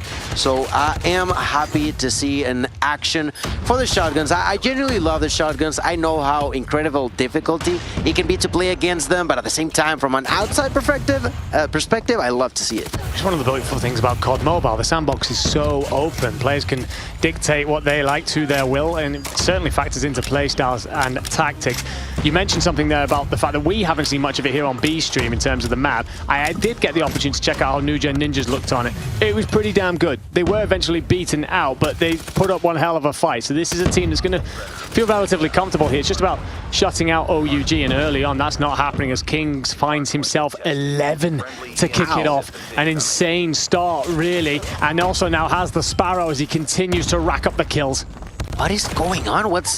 Finds another kill. There's even more score streaks coming down from Tectonic. I would love to get his point of view, because at this point, what is OG doing? That's an insane start. Now we're moving on to the second half of this, the hill number 2, but I feel like they've been doing such a good job. You were talking about the 16 now kills coming down from Kings. There's 11 for Tech, and there's plenty more for the remaining of the players. The side of New Gen definitely getting heavily outslayed on point 1 and 2, and the rotation is gonna be there already for the side of New Gen, trying for the side of OUG, which is very bad news for New Gen. At the point Kings hit 16 kills, there was only 21 across the entirety of New Gen Ninjas. That says just how dominant this man is right now. That being said, Cartel's not one to be outdone for very long. Will put the tempers to great effect. Jez finds his way in through the upper, and actually it's 3 clean kills for New Gen Ninjas, but they've got to do more than that if they're going to break in through the front of this hill. 10 seconds in, it will be a knock on the door that Tectonic sends away. Sparrow now brought out by Jez, but the Death Machine and the War Machine have done enough to continue to hold the point. You will approach 75. Viper's Tempest, we've seen it multiple times this week, and he's been brilliant with it. We'll find 2 players spawning and running immediately into the lightning. And Warden up close with a shotgun will now start to contest this point. Yeah. 75 points in here for OUG. They had a great control, but finally New Gen Ninjas are going to be able to break through the barriers of the opponents. Now Marvel trying to defend from the inside of it, has the possibility of the Death Machine, but with so little time, there's very few chance of him using it right now. Now, rotation. Once again, the side of OUG tries to do it early, but there's already 2 players coming down from New Gen right down the middle. The first one is going to be executed. The next one, there is Marvel, if I'm not mistaken. No, it's Fran. Fran is going to open the opportunity for New Gen. Although OUG were there first, they have managed to break through, and that's great news for the New Gen Ninjas. Great plays there in the back for sure. Cartels was looking to hold on to those spawns, and they overwhelmed him, cleared it out. The thing is, not for long, because Kings is here, the man that's taken over so many of the scenarios so far, looking to do the exact same, and that's Fran, the last stand in the spawn side. So New Gen Ninjas will again have to start to hit from the front. No operators to play with here. It's just going to have to be purely on gun skill. And that's not something that Kings has lacked so far, as he finds himself an angle on the railing. Warden with the shotgun's going to be paused, and Fran, well, hoping that anyone's going to push through this front door. You've done enough to break in. Can you hold? Can you though? That's the biggest question. Right now, approaching the 100-point mark inside of the hill. Actually now on the outskirts of it, there's going to be Cartels currently trying to hold on to no, and that's going to be done to perfection. Now from behind, they were trying to surprise them, but they quickly managed to take care of business on the side of OUG. A great start on hardpoint, and I'm actually quite surprised about what's going on the side of New Gen. I was expecting a whole lot more from them, and a big portion of it I could relay onto Warden, you know. Warden so far has had 11 kills, and I was expecting a whole lot more, specifically on Summit. You know, such a lot of corridors, a lot of areas where Shotgun can shine, but in here has not happened just yet. Certainly hasn't, but there's still time for him to turn it around. Viper was leading the way for his team in terms of getting himself into this point, but Raf's doing enough here with the claw, just cleverly bouncing off various surfaces, essentially shredding anything that dares step through the doorway.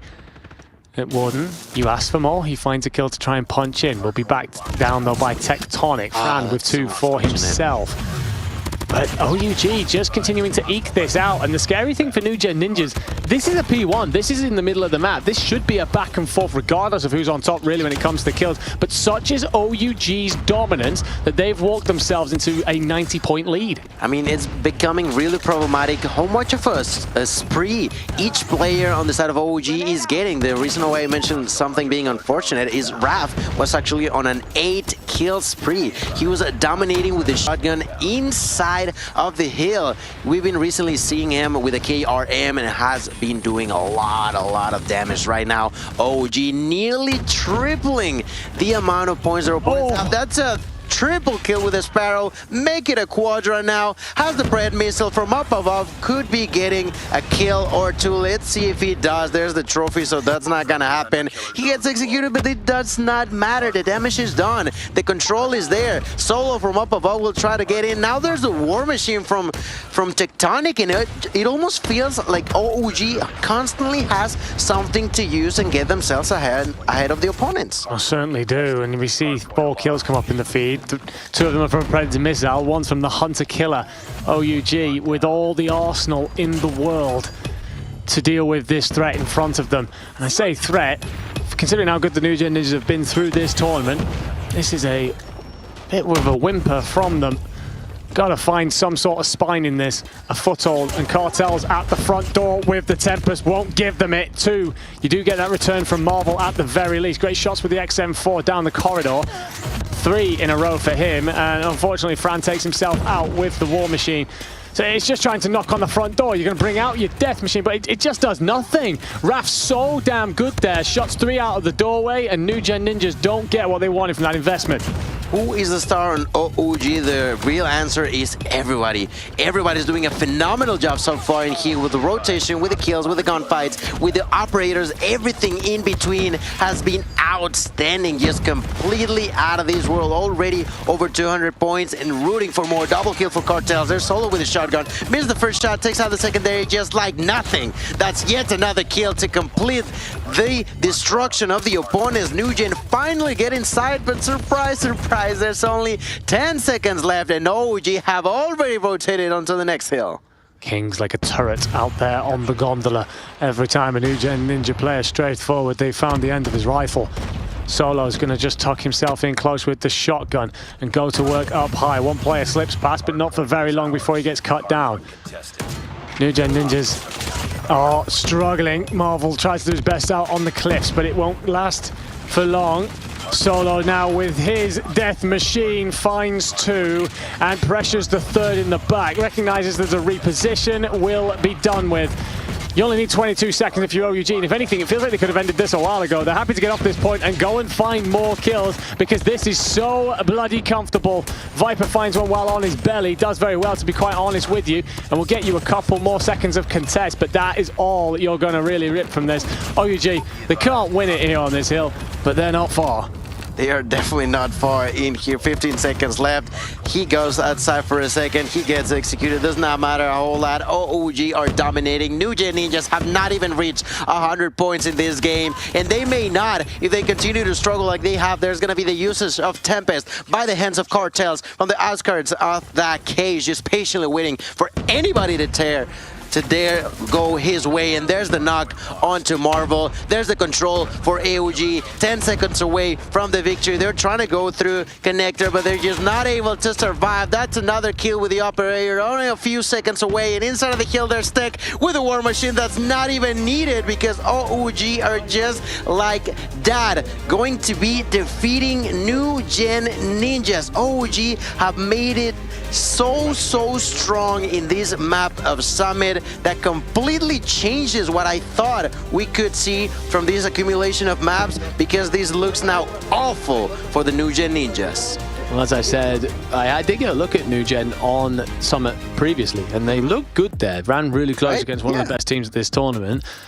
OUG said, 47-20. OUG said to hell with that. 47-20, 48-23. Tectonic and Kings taking over the show. It's weird to look at Raf at 41 and 22 and just be like, okay, yeah, sure, whatever, dude. You're the third best player on your team. It's a stunning stat line, not one you're going to see very often. On the opposite side, I mean, this is a very good team, and the numbers that they're looking at there will be alien to them. OUG, we know the pace that they bring, the prowess that they have in attacking things and hitting it over and over again. It wasn't just that either here. It wasn't as if they were having to break consistently. Very strong defensive holds, great operator investment as well. Felt like they were all on a wavelength. They know the task in front of them. Yeah, and well, as much as I'm surprised, it almost at the same time makes sense, you know. This is, of course, OG. I've talked about how much they can slay down opponents, and that's exactly what we saw. I mean, there was a near 2.3 KD for Tech and over 2.0 for Kings. They were just doing so consistent damage. Those gunfights were so clean, and I would argue that the game even took longer than it should have. Why? Because they were so focused on the kills that they would get themselves out of the hill in order to get them. They do get it, and that's like 2-3 extra seconds that if you accumulate, they could have finished this even in a hill earlier than what they did. No, most certainly. It did seem like moments. It was just like, okay, I'm going to go find some bodies to put up here because I'm having a great time. Well, flowing so well out here. But that ends then the hard point, and we know that that is a strength of OUG. We look to the S&D. Now, on the evidence we've had so far, this is where OUG have struggled a little bit. It hasn't been their best showing. That being said, the New Gen Ninjas, they're having to make up systems on the fly. Now, talking to Marvel again last night, he was like, we just keep it simple. We stick to the roles that we've assigned each other to, and we just go about very simple executes, find that numbers advantage, and then take that with us into the bomb position. As such, you're not expecting a deep playbook from New Gen, but also OUG weren't supposed to be here, so you didn't have much in the way of practice. So this could be two very raw looks at these squads coming into S&D. That's a really good point. The fact that neither of them are having what they thought was going to happen. OG was thinking nothing is going to happen whatsoever. We're not going to be playing here, but they are. And all of a sudden, New Gen Ninjas have to join forces, double kill with a nade there for Jess to open up the floodgate. That's incredibly unfortunate for the side of OUG, and I feel like OUG, one of those teams that definitely hates grenades, specifically Tech. I don't know if you guys remember a couple of years ago when the team of Luminosity ended up with a single grenade killing 4 of their teammates. It is now Cartel taking revenge about what happened earlier, which is going to be marvelous as they have already planted the bomb as well. But I feel like nades have taken a spotlight very brightly in today's matchups. They certainly have in this round. Perfectly placed out of Cartels to catch players trying to get to this bomb site. And it's one of the things that lends to the geography of Tunisia. It's a lot of corridors, a lot of tight alleyways. And Viper, he's begging for someone to show a face, and they do at the angle that he's not looking at.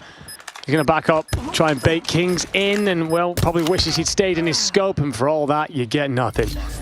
Kings picks it up, 1-up, and New Gen Ninjas will be surprised that they ended up in that position, considering you get that double off of Jez with the nade early. It's just that perfect read by Cartels. We got the bomb down, we know they're going to be reinforcing this site through. I'm going to pop a cook nade into that spot, finds a 2-piece, and hands it over. Really good plan, you know, really well thought of, and it works really great in favor of OG. That was 3 kills in favor of Cartels. Let's remember, he is a natural slayer. He likes to go forward, and I'm never surprised when he does. Right there, Marvel gets a knock, but reveals his positioning. That's something that Raf takes advantage of, takes that kill using that shotgun. They know now where the bomb is on the side of New Gen, but does it matter? We'll see. Raf has picked up a sniper from the ground, and with that, he took that kill into Viper. Oh, certainly did. Jez gets the hit marker through the wall. The plaster does enough to spare your opponent's life, but that's about all. And, well, it very quickly turns into a 1v3 here. That's 4 for Raf. As Fran pauses, has a shotgun. So if anyone does squeeze through, you've done enough. But Kings, well, stops his teammate getting the A's, won't really care because that puts you 2-0 up. It's looked very straightforward so far, getting themselves onto those bomb sites quickly, getting the bomb down and forcing the equation onto New Gen.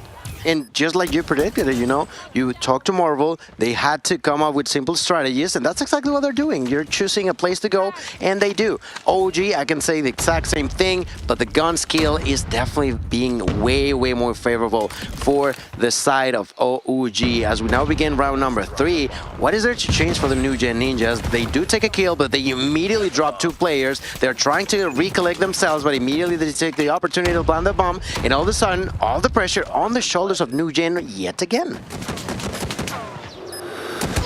Jez tries to creep forward, doesn't get away with it. Kings spots him. Raf gets the assist onto Fran.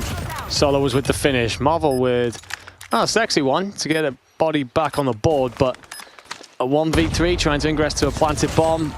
Yeah, that's how it's going to end. Kings does enough for it to become 3-0. I think the concerning thing here for New Gen Ninjas is just how simple it's been. There's been no point through this matchup, except for maybe the opening nade by Jez, where I've thought these guys are in control of this. OUG walking their way through this map. That's horrible. If you compare it to any other Search and Destroy we've watched, the rounds are way, way faster right now. The average is less than a minute, which is wild to me. And look at that, first blood already in favor of OG, none other than Raf, who collects now 5 kills. And on top of it all, bomb is gonna be planted. Bomb is gonna be planted, and that's a 5v4. You're gonna try and find different ways in here. Cook nade, does it get anything? It actually manages to be 1 kill from Viper in the end onto Kings. He finds a second as well, returned by 2. You'll have to slay a few more if you're going to get to this bomb, and you've got about 15 seconds to do so. Raf's having himself a game for sure. And Viper, you have nothing to work with. A 1v3, this feels like every other round we've tuned into so far. My feeling here, obviously I've got very little in terms of watching OUG playing S&D on Tunisia. But what I'm seeing here is that I think they recognize New Gen Ninjas don't really have a strat in terms of defending these or in terms of retaking these, recognizing that it is a simple strategy, and they're happy to play into it. Yeah, no, I mean, at the end of the day, if you know that their strategy is just not there, and you know that you have a better gun game when it comes down to one-on-ones, why not go ahead and do the simple thing? Plant the bomb and go ahead. Right now, they lost 2 players, but the immediate takeback is by Kings eliminating Viper. Then they're solo suffering the shotgun play there from Fran. I like the way this is playing out for New Gen Ninjas, but at the same time, it's that simpleness that's hurting them the most. OG, like you mentioned, have struggled on Tunisia, but if this does not play as an S&D, because pretty much it's a team deathmatch, you know, they can freely walk, plant the bomb, put pressure on the timer onto the shoulders of New Gen Ninjas, and then go for the fights. That's pretty much what's been happening, and that's the reason why we currently have a 4-0. There's a player lead in favor of New Gen Ninjas, but they also had it on round 1, and they didn't play their way. Very true. But it will be that OUG find themselves to an unprotected bomb site. I think New Gen Ninjas are happy for that, to be honest. We've got the numbers advantage. You plant, it allows us to force the fight. And actually, OUG is cycling back. Fran spots one, tags him up with a shotgun. And that will suddenly send OUG with their tail between their legs towards B.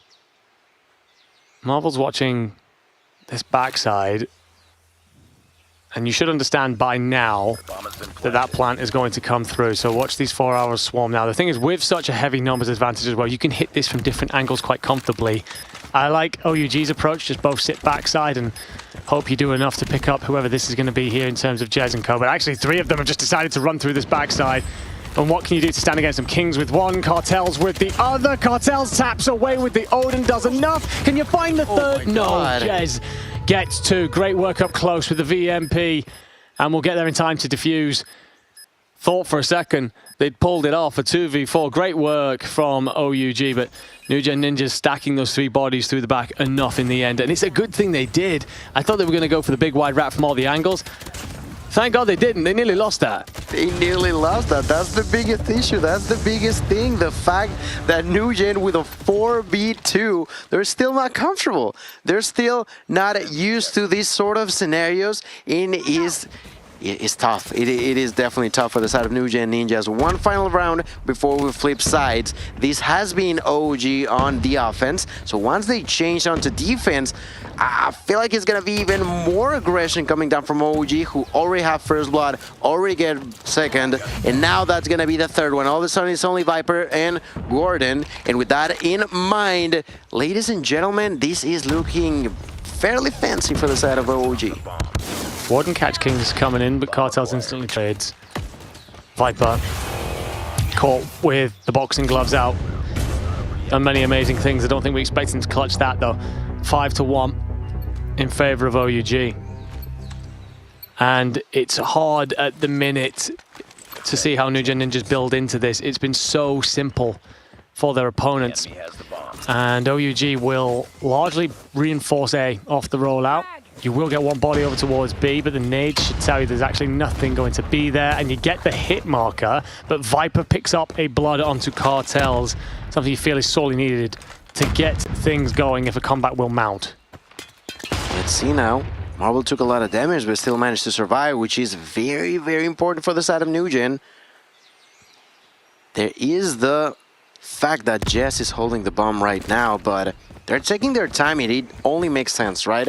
We saw them struggle like crazy on the first initial 6 rounds, so they need to do the best they can in here to make sure they're not losing players. They still have their strength to be looking at every single angle possible, but all of a sudden there's Tech, who finally joins the party, joins the fun, takes a double, gets executed, does not matter. Viper to the ground thanks to the hands of Kings. There's the retake now by Fran, but immediately Kings cause some more pain, and all of a sudden this is a 1v1.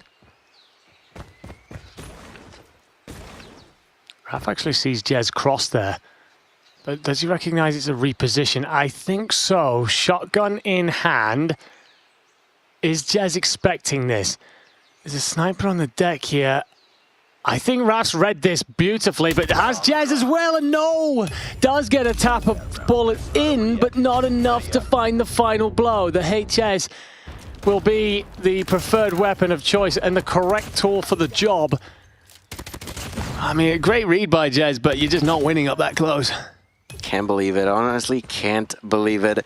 I mean, it makes sense, right? It makes sense for these two teams to be playing out the way that it is, because neither of the two have the best strategy or plan. They're just brute forcing into one another, and we've already saw it on map number 1 that it was OG who was outslaying constantly, and that's exactly what they're doing here. Kings already got the first blood. There's only 4 people alive on the side of New Gen. There's a headshot now for Tectonic, and once again, this is looking amazing for OG. That it is. This has been brilliance from them. 3 bodies on A, 2 towards B. And it will be another kill A side, and there goes Warden as well. All on Jez to figure it out in a 1v5. Finds the first. Raf gets a little bit too eager to end the round. And of course the map. And Jez. Actually, it looks like Cartels and Kings have gone for a cuddle, which is really nice. That's lovely. But Jez being offered nothing, and unfortunately it will soon be everything because all the 4 bodies are on this A point. That's the second. And that will be that. It looks nice in the end, I guess, that Jez manages to pick up 2 more, but realistically OUG having some fun with it as they rack that up 7-1. Simple. Is how we've been describing it. Yes, no other word, right? Plain and simple. It was just a genuine clash in the middle of the map, and there was that. Maybe there was a bomb plan, maybe there was a few nade kills, but it was just a clash in the middle of the map. It was just that. There was no more to that. And, I mean, very good for OG, but at the same time, New Gen Ninjas are now losing 2-0. Kings, once again, he was jealous of King from Wolves getting a 12-4. He goes ahead and does the same thing, 12-4. Then, of course, you have a 10-3, 8-4, 5-4. Maybe tech, maybe negative, but he's always the player to carry the bomb and plant it. That's why he has such impact in the game. They all had a role, they stick to it, and they played it to perfection. Yeah, I think with Tectonic as well, it was a case of, boys, let me kill something. I think he was on 0 kills by like round 6 or something. Yes. So he's like, can I get involved in this? Anyone else want to carry this thing around? It's a great job from OUG. They look great. And tuning in with the play cams there, you can tell that the vibes are good. All the way through this week, we've kind of sat around the players and stuff and all characters on that team. They'll be loving life right now, up 2-0, looking great about it. And I think reassuring themselves that they belong in this room, even if they didn't initially qualify. It's purely because of the quality of the region that they were coming out of. It's a tough task for sure, and yet they'll be standing atop many a team and atop many of the bodies of the New Gen Ninjas currently. For the New Gen Ninjas, it is a difficult situation coming into this tournament, quite frankly, it is. And while Marvel spoke very highly of the players that he's playing alongside in this godlike S8UL team, it's still one of those, you don't have systems. Hardpoint, I think anyone in Call of Duty understands that very well. That's second nature. S&D and Control, you need strategy. And unfortunately for these guys, that playbook is going to be about 1 page thin. Yeah, and that's even worse. Like you mentioned, it already showed that it is not necessarily that much about strategy. It's more about raw gun skill. And as we move it onto a Control with a 2-0 lead, I was hoping, I thought that we could get onto a game 5, but because the side of OG won map 1, that completely changed the outcome. And I feel like without that hardpoint win for the side of New Gen Ninjas, it was all downhill for them. Yeah, it has been tough. It has been very tough. But this could be your final map at the World Championships. It could be your final map of the year. So why not put it all out there? Absolutely. Leave it all on the table. And if your New Gen Ninjas come out swinging, remind everybody just how good you are. Viper, talked about here as one of the best SMG players in the world. That's through your peers. That's through world champions. Come on, show us, remind us exactly of the quality that you have. For OUG, it's simply looking to rinse and repeat what has been a simple series thus far. And Viper will move forward with the Type 63 through the middle of the map. Cut down, however, and it's a bit of a do-si-do around the pillars, and what the hell was that? Comes out in the end in favor of pretty much no one as the trades come through instantly. King's going to push forward and holding on to mid, very important on raid. We've discussed this earlier, and you can see just how much as the bodies line up. And I mean, as simple as it is, I would say that it looks the best we've had so far, because it's usually just OG overwhelming New Ninjas immediately. That did not happen this time around, which on its own, it's good for the New Gen. Now let's see how well they can do to capitalize on this situation. They actually do have a very small kill lead indeed that, you know, if I was them, I would take, and at the same time, they are using it right now to capture Bravo. They are immediately capitalizing on those kills, and OG is like, fine, take it. I don't care. I'm just gonna defend defend A. And apparently that's what they're gonna stick to. Yeah, one of those tactical decisions that comes through sometimes. When do you pick the pace up? When do you slow it down? Will OUG decide that they're going to slow down, hand the extra minute to New Gen Ninjas, and instead prioritize position and gunfight condition? You get all that presence in mid. Kings is going to lose out to Marvel, who's pulled the sniper from the back rock there.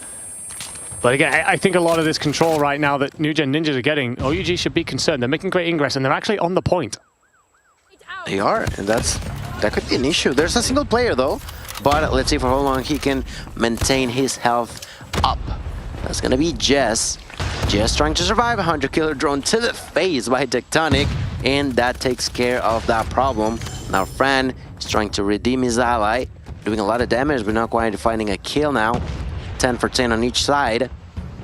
Great way to begin. Also Solo, what's going on with Solo and no kills throughout the entirety of the round? Yeah, it's interesting, but we will give him a moment to try and recover. We've still got a little bit of finishing here to do. 4v9. New Gen Ninjas have been brilliant here. Viper's actually decided to bring out the Tempest. Let's find an attack round They know they can do this right here. They're going to dive the point to force the fight, to drag it in front of Viper's Tempest, and you don't even really need to do that. The kills go your way, 1v9. Kings, well, he's a talented player, but not that good. Jez does enough to close that out. Brilliant work from New Gen Ninjas then. It felt like from the very get-go they were in control of the control, cleaning up quickly around the ring and then dove that point.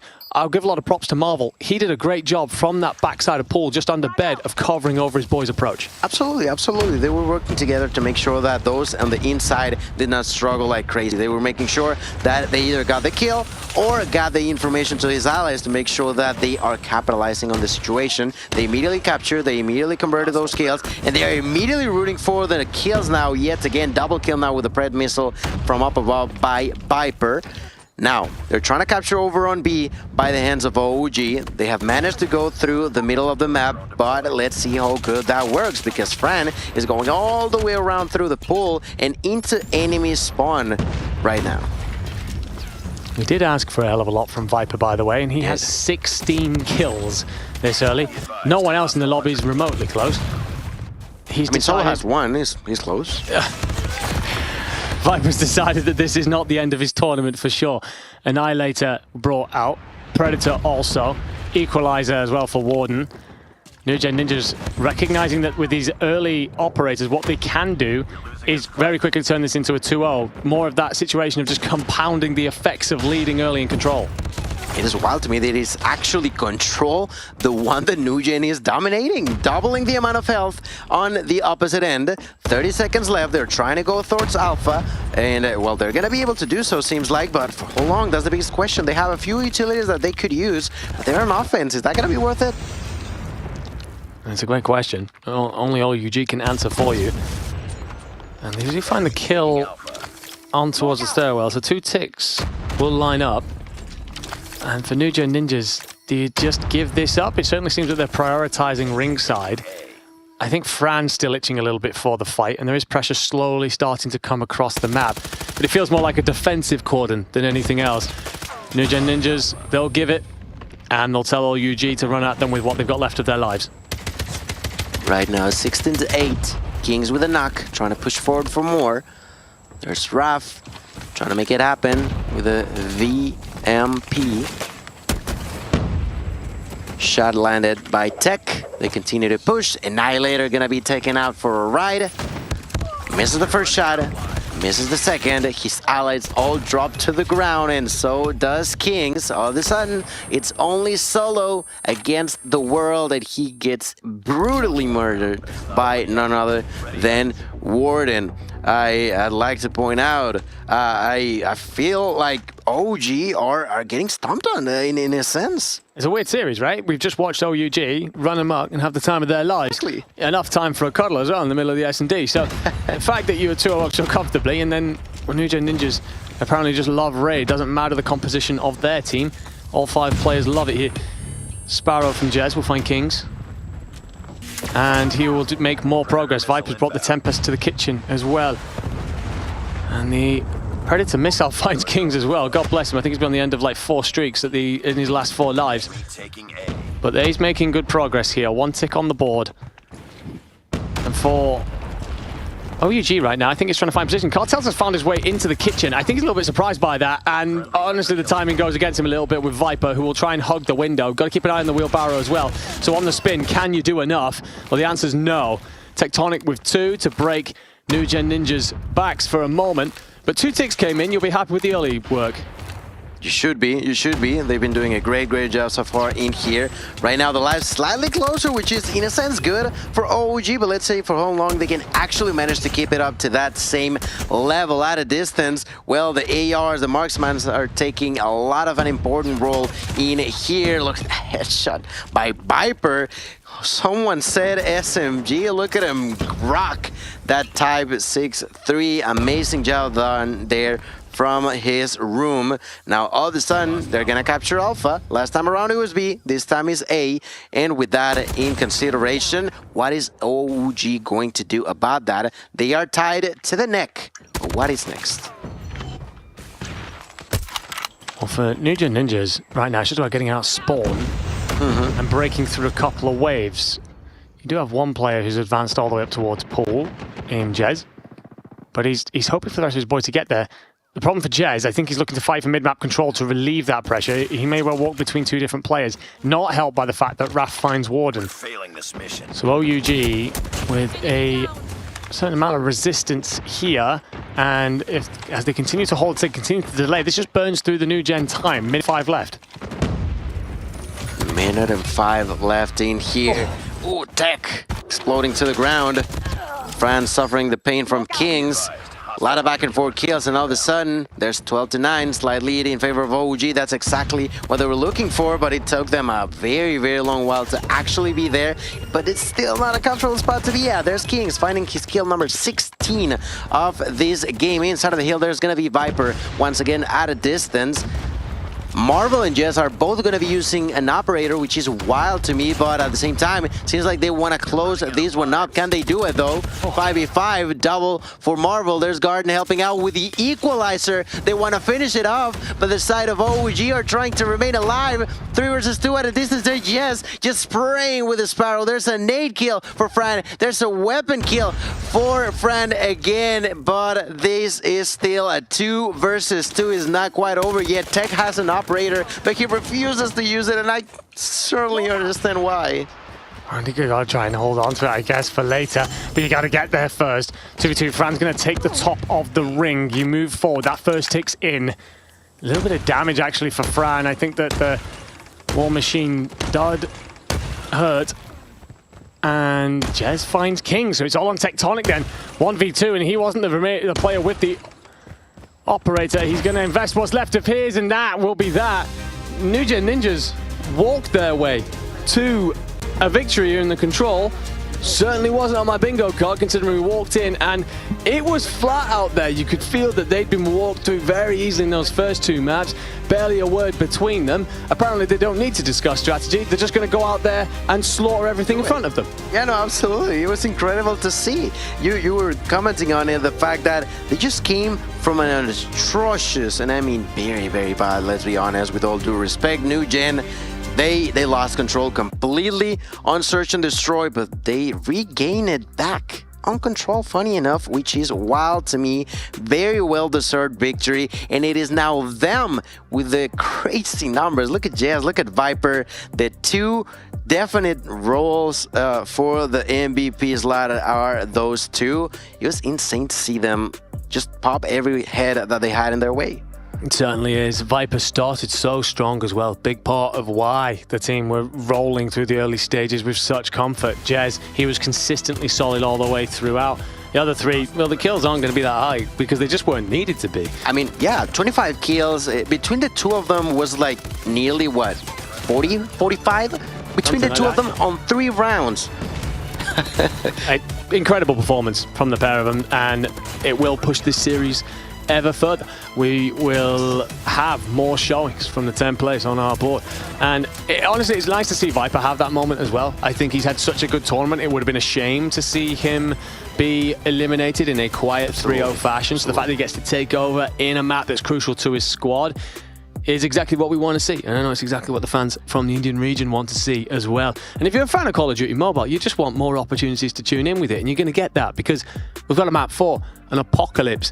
Now, the last time you and me cast an Apocalypse, it was a little bit exciting. It was. It definitely was. I mean, if you're talking about exciting, talk to me about a 250, 249. It was indeed, and it had one of these teams in it. So for New Gen Ninjas, it doesn't matter how the victory comes. If you have to do it the same way and age a couple of years inside one map, you'll do it. Doesn't matter. But the difference here, of course, is the OUG team that you're up against. Very good at hardpoint, and we saw that in map 1. They were dominant. How do New Gen Ninjas counter that? We've talked about their lack of ability to come up with strategy into this, but completely with circumstances out of their control. Who is it, or what is it that they've got to do here to push it to that map 5? I mean, I feel like, of course, with the very few times that you have in your hands, you can try to strategize as best as you can. But this map in particular, I didn't feel like the side of New Gen was lost. Like in comparison to the S&D and Tanisha, where they would just let's just walk and see what happens. Yesterday when they were playing that game 250-249, I felt like they were rotating, they were properly using the operators, they were properly making sure that Viper was getting inside of their faces, using the Tempest to break through a lot of really tight spots. So I feel like if they manage to secure that type of scenarios against OG, there's still hope for them in here. Certainly is. Marvel gets off to a start where he dies straight away to, well, himself essentially. It's going to be the pinstripe feeds, the back and forths that are traditional here in P1. P2 will be Temple side, so squads are going to be instantly thinking of that and trying to hold or maybe hit a flank as we see Tectonic get on his bike. And he's actually going to find his way in through the back and does get in. Great work from him early, very heads up. Frando's going to push himself into Chicken Coop and give his players a bit more of a protection buffer, but it's not going to do much for long because the rest of the team are here. And OUG will take hold. Good amount of kills on both sides, so I'll give it a both. Round of applause for Nujen to at least not suffer what happened last time around, which, like I mentioned, is good. I was talking about the fact that OG is fairly good when it comes down to hardpoint apocalypse, but what we saw yesterday from Nujen, it also showed a lot of good promise from them. So as we now begin to move on to the next hill, the first one to get there could be the side of Nujen. Actually, no. Actually, Jess is going to be executed, and the first inside will be Cartels, who try to push for more. He gets taken down, but his allies are going to be getting the initial hold. Certainly shall. Jez trying to play close with the VMP. He's contested. The smoke just making it difficult to clear out your opponents, but up and over the top is the answer for some of this OUG roster. Solo gets himself in, and well, it's messy, and he doesn't actually find the kill in the end. It's Warden who does enough. Cartels with the instant trade. Tectonic looks to turn and face, but Jez with the Sparrow will clear him off and push forward. And I like that decision because it means you've just got players running into the end of your SMG. 4 in a row there for the young man. Tectonic manages to do enough to stop him, but well, he says, I'm not to be outdone, finds to be by himself. All right, the back and forth fight, I like it, love to see it. We were expecting something similar to what we saw yesterday. So far, we're getting it. 39 to 45 points. Slight advantage going in favor of the third Chinese team who's trying to remain alive. Of course, we have already seen how Wolves unfortunately dropped to the loser bracket. Q9, in case you have been missing it, has been doing not so bad themselves, but in here, OG is still trying to keep the region afloat. They have been so dominant in the past, and they are trying to continue to assert that control over the rest of the world. As we proceed onto the last 40 seconds of this hill, OG has a solid control. I certainly do, or at least did. 3 kills. The Nujen Ninjas will give them space on the map. Marvel's Death Machine will help them punch a hole in what was supposed to be a defensive hole. Great adjustment to read the player up high. Tectonic's going to do his best to line the point. Won't do much. Equalizer now from Warden, looking to chain, but does not find purchase. Cartels with 2, Solo with his own double, and you break straight back in for OUG. That's right. 83 points now for OG. And pretty much everybody with the same amount of kills on the side of OG, as per usual, just outslaying the opponents inside of the hill. It seems like it's going to be Tectonic. That OVJ role is going to be in charge of an fan favorite for the longest time, which is Tectonic. He's so charismatic, and well, in here he was trying to hold the control. Unfortunately enough, it was rather taken away very abruptly by the hands of Nujen. Now the usage of Fran's War Machine will complicate it even further. Luckily enough, there was the help of the side of OG to take care of it, but not only the War Machine, now the Sparrow, and that's a Quadra, just exploding them all up. Try to go for tech. Still, does not matter if you die as long as your teammate is still alive inside of the hill, and for at least 20 seconds. That was the case for Nujen. Well, this has been a better passage for Nujen. Tectonic will do his best to stop that as he finds 3 in the feed and 4 in a row. Raf then answers in. Tectonic's still going. Someone stop this man. He's having himself a performance. 22 kills to lead the lobby alongside Jez. And to be fair, it does feel like a war between those 2 players right now. For Jez, it's a case of not wanting his tournament to be over. For Tectonic, it's wanting to sweep aside this problem in front of him. But there is going to be a solid lead here for OUG as we look to our second rotation. they've been the better side in the early stages. There is resistance from New Gen Ninjas, but you feel like you're looking to see a little bit more out of players like Viper, who currently only has 10. Fran also on 10. Warden on 11. They've got to step those numbers up if they're going to stay alive. That's right. They are making sure that they're not losing complete control, but at the same time, they need to start regaining that confidence needed to actually close that gap. Tempest in the hands of Viper will take one, goes for two, but immediately executed by Cartels, and that's the type of issues that are having a huge impact against New Gen. The value off of the operators is just not being as great as they would have liked to. Of course, Marvel with the Dead Machine has done quite a job with it, but at the same time, it's just not been enough. It's not being enough. They're constantly trying to keep up with OG, and if it continues to be that way, and if it happens to snowball again in favor of OG, that could be the end of the road for New Gen. Certainly could. Viper tucks himself inside the cave, takes his time. It looks like it's going to be a temple hit with the Death Machine for OUG. Very clear what they want there. Looking for the spawns at the backside of P2. There's a Sparrow in action as well for Kings. He's looking to swat away anyone who's playing in through the front and has the angle actually over the top onto the point. Unfortunately, doesn't connect with anything, and, well, Marvel doesn't get what he wants out of his Death Machine. Raf's going to try and bring his claw to the party, and it's just swatting down these players in front, cutting them down as they sprint forward. You got to look in through the gap here towards the cave. Can you do enough? You can just bounce it off the wall, turn this into a shredder.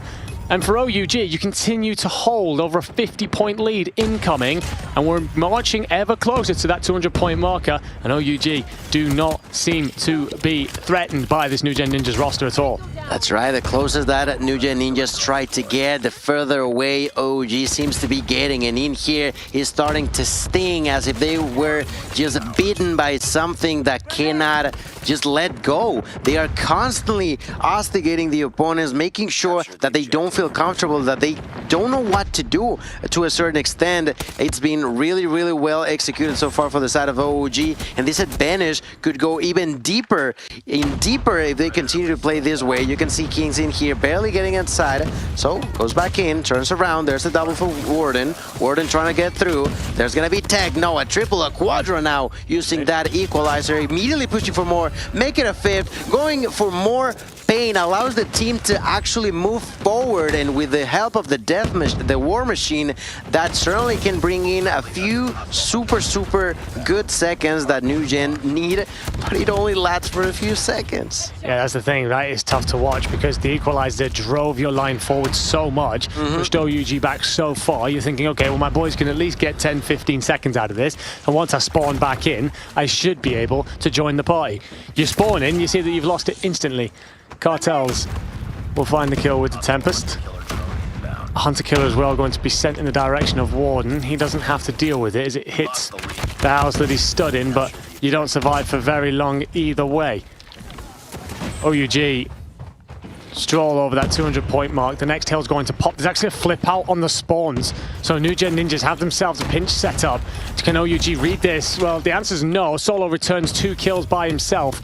Raf does enough. And to be honest, that should have been an opportunity for New Gen to wipe you from the board. But Solo's gone huge inside and has the Death Machine as a reward to continue to turn up the pain on the Indian roster. Oh my goodness. Pray and pray, baby. Look at all them shots in here now. On top of it, well, there was the usage of the Sparrow by Kings. There's the War Machine by Tech, the Pred Missile by Solo, the pain unfolding into the hearts of New Gen, who continue to fall further and further behind. Of course, there's Vipers, there's the Tempest, there's the break, but there's only 20 seconds left, and the disadvantage was of nearly 100 points. They're finally trying to once again regain some sort of control, but can they do it though? They need it. They have to be flawless in order to survive, to manage to take us to game 5. Certainly got to throw everything at this. Your last stand in this tournament. Will OUG deliver the killing blow? Well, for gunfights like that from Warden, will do a good job of going towards, but then it's all gold in the feed, and OUG have so much room now You won't get that body into P1. But the fact that you've been closing it out here just means NewGen have to constantly scramble. There isn't a strategy to this. It is put your body on the line and hope for the very best. Death Machine finds 1. That's 2 from Marvel. Do you read the players pushing out of Temple side? You find 3 and then 4, but we'll cut down after that. Warden tries to dive in now. You've got 30 seconds left on this, but it's sticking around here for as long as possible and then bouncing up for P2, which is the side OUG currently have control of. And ladies and gentlemen, only 14 seconds are needed for the side of OG. NewGen have to be perfect. Equalizer in the hands of Warden. Warden pushing forward. Gonna take 1. Gonna go for 2. Pushing for more. Not gonna be possible. Gets taken down. His allies are still alive. 10 seconds left in this heal. That's not gonna be enough time for OG. And they're not even close to it. They're beginning to rotate to the next area. And the one in charge to try to prevent it is gonna be Marvel. Marvel trying to do his thing. Not gonna be possible. Cartels with the usage of the Tempest is gonna be more than enough. The point about to start. Turns around. Tries to defend himself. He cannot do it. Now the War Machine is going to be in the hands of Fran, who takes the knock onto Tectonic. They have to be perfect. They're trying to sit inside, and they're managing to stay alive, but for how long? Only 10 seconds are needed now for OG. They'll spawn close if you are the NewGen Ninjas, so OUG will have to hit them once again. Sparrow goes to great work. Jez will return fire with 2 of his own, but Tectonic's War Machine does enough to finish the job. OUG march on 3-1 victors on the day. Their hard points look phenomenal, quite frankly. Every single player across that team feels like they've had their moments to shine. Kings, of course, going to be one of the players we talk a hell of a lot about, but Tectonic in that last map, so damn good. It's relatively comfortable in the end. It's a shame for NewGen Ninjas, obviously the circumstances that they came in with, the way in which they will bow out of this tournament. They can hold their heads extremely proud for what they did, overcome so many obstacles to get themselves that top 8 position. Yeah, no, absolutely. It was really well played. A good, valiant effort on the side of NewGen. You see a Tech there just showing respect to the players that they just beaten. And I gotta be honest, it was tough. It was difficult for the side of NewGen, but they tried their hardest, right? Both of these teams, this is not at all the stage 5 that we were expecting. But they, like I mentioned, they tried to do as best as they could. Look at Tech not only getting the kills, he was there with a tied up time of 2 minutes and 34 seconds. If I'm not mistaken, the other player that we were talking about earlier also had 2 minutes and 34 seconds. It seems like, you know, a fun number to end up with.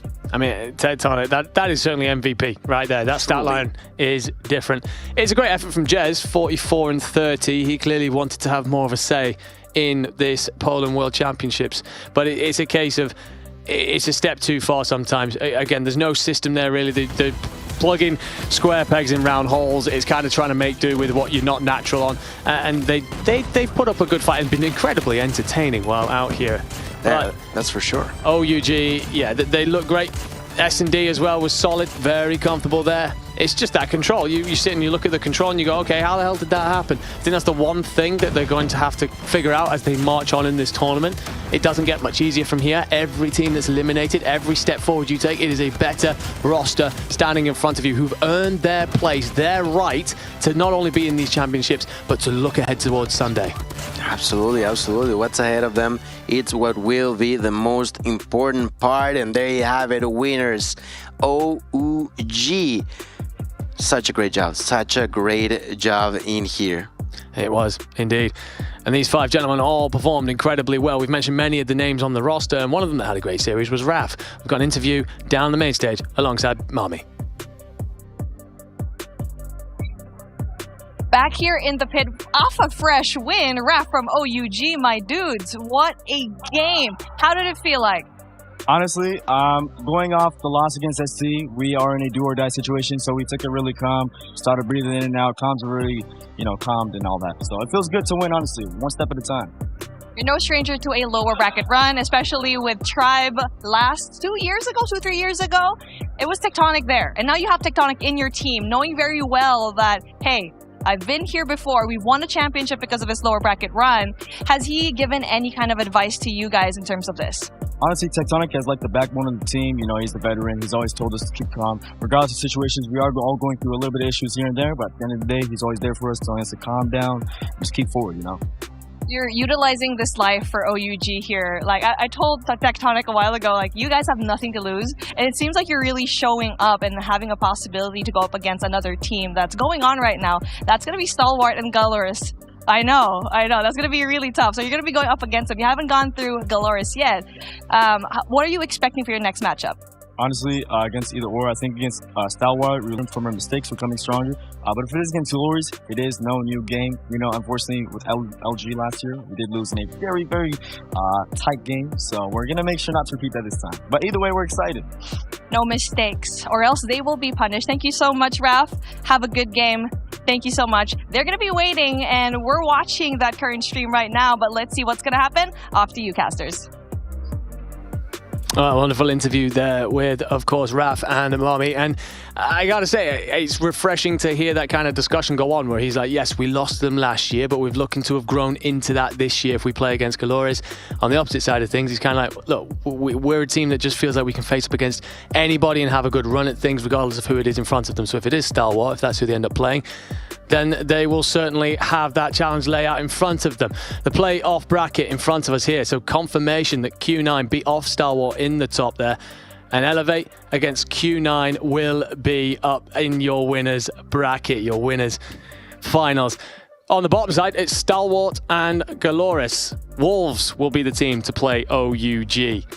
And OUG will face very few tougher tasks than this. So if growth has been the theme of the day, they're going to have to find it very quickly coming out of that series into this one for who they're facing next. Yeah, no, it's going to be amazing to see how well they can adjust. The side of OG has beaten before Wolves, only once.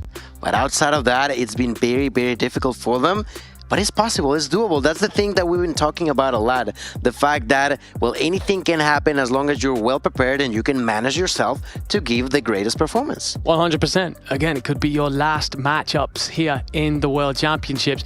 Put it all out there, and you have beaten them once before. However, if we're going to settle that tale, we're going to do it after this very quick break.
And SDE were able to really play that round to quite high effectiveness. So here's a different look now for SDE on the offense. Very fast hit down mid. It's right through tunnel. Mihawk a little late to the party, but brings the goods.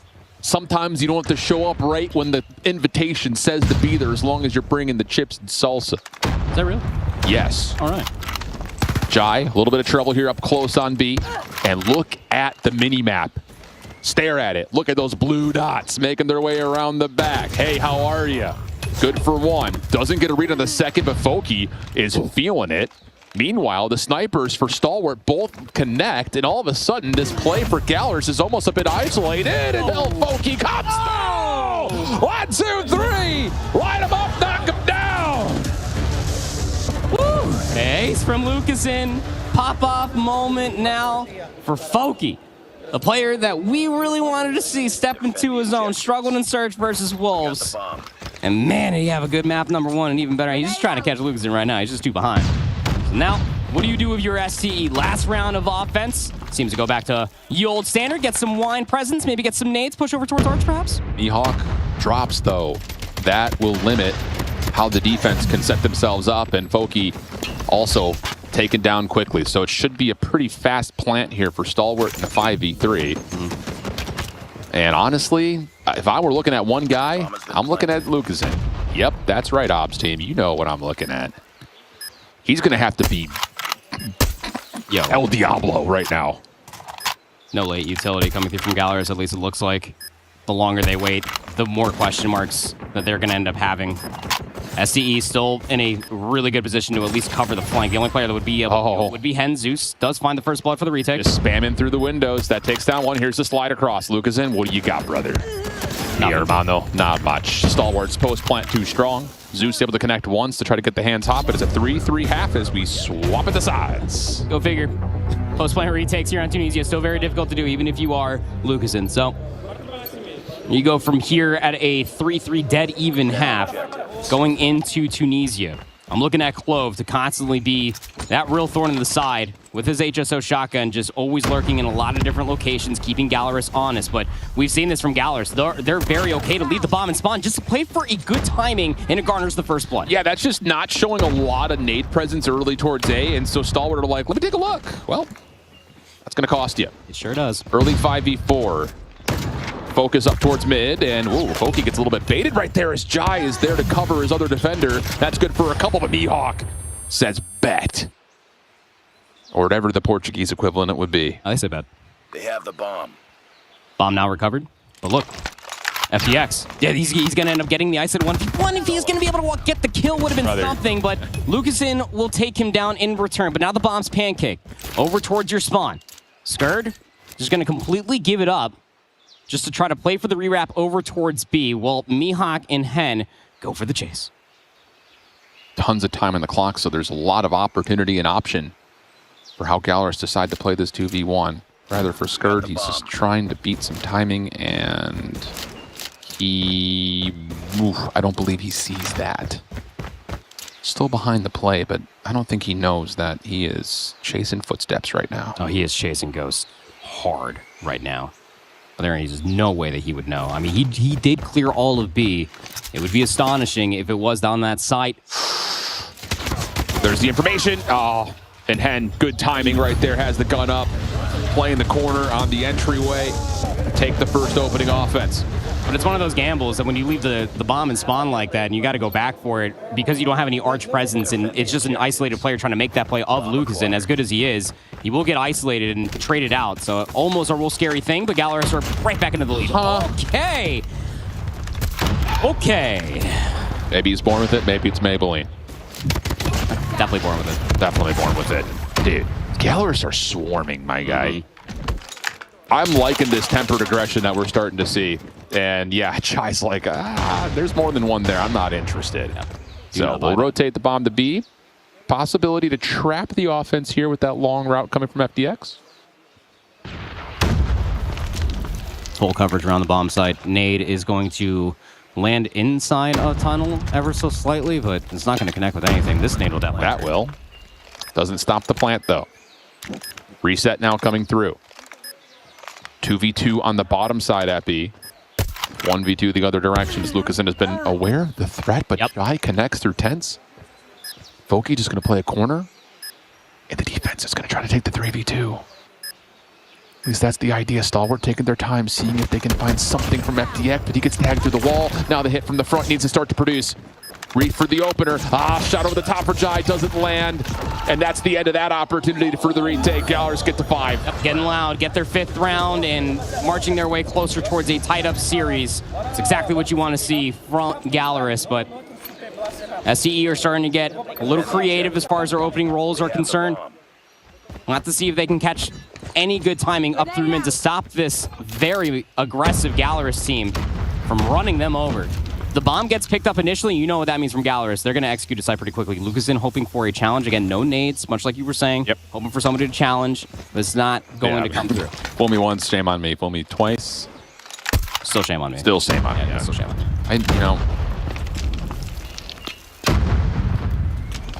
Patient approach for Gallerist. Feeling things out as they make their way through plants and up into the entrance to B. Deep smoke blocks the sniper angle. Clove has to rotate quickly to try to assist if at all possible, but honestly, this is fine for Gallerist. They're already on the site. They already got some angles to challenge, and even though it's a 1-for-1, the bombs should be in a position to try to be committed, but Stalwart is going to reinforce from the front, and now Gallerist are going to bail. So much time here in this 3v4. So they're going to leave Foki behind. Oh, he's hearing him leave. He's hearing him leave, but he's not hearing the one that's crouching right around the corner. Oh. Hello? Time. Oh. FDX stuck. And he's going to get isolated here. Should. Spending so much time. So here comes the rest of the help. Hen thinking about the plant and backs off. Now it's just down to can you connect 1v2. Stalwart trying to surround. Still time to play with this and isolate the angle. He catches info onto 1. And he's going to try to trust the scope. Does not see Skurd walking his way up ramp, and Stalwart bring us back to within 1. All right. So Stalwart keeping themselves in the game 1 round at a time. Only trailed by 1 now. They're just supposed to come through all off of the innate. I'm pretty confident saying that Lucasen did drop a trophy there inside the arches, so that was probably the giveaway that somebody was lurking over there. So leaving the bomb back in spawn, nades up through mid. Gallerist looking for about a double chow through mid just for that first blood, but it is a heavy stack on the A defense. More wallbang attempts, just looking mostly, I would imagine, for information with those hit markers, but nothing going to connect initially. Lucasen on the other side, though, does find...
As far as artists go, I wouldn't say I'm a great one, but some of those players also need lessons. That was a wild performance from some of them. Some really good ones as well. I've also got to give it to Palatal. The entire Stalwart roster are clapping him for drawing an S and an E on the paper, and he's like, what are you talking about? This was simple. Yeah, anyway, kind of enjoying the content here of the Call of Duty Mobile World Championships. Welcome back, ladies and gentlemen. I'm Enigma, this is Gil, and we've run you through 4 series today on Stream B as well. There's a whole heap of them yesterday. We've had so many great ones, but we enter the final one. How much are you looking forward to this, my friend? We're going to get Wolves against OUG. Yes, I mean, I'm super, super excited. We've seen them in the past. If you guys follow competitive closely, you've seen them fight when it comes down to the Chinese region. And it is always so amazing to see a situation like that where you reach to a point where there's so very few teams that you will face your region colleagues once again, and this is exactly going to be the case. Yeah, we've seen a little bit of that through this tournament, right? We had the two Brazilian teams face off against each other with Galaris coming out on top. This is two of the Chinese teams, and these guys face each other a lot. They know each other very well. You mentioned it before the break. OUG are a squad that often come out on the wrong side of this. This roster have impressed us at points through this, but they'll have to overcome a very different challenge in the face of Wolves. So for OUG here, we've been dubbing it the miracle run. Can you pull it off? Well, this is Tectonic, Kings, Cartels, Solo, and Raf. All 5 of these players have been brilliant. Anyone that stood out of those 5 gentlemen? Historically, of course, gotta be for the past 2 days, Kings and Cartels.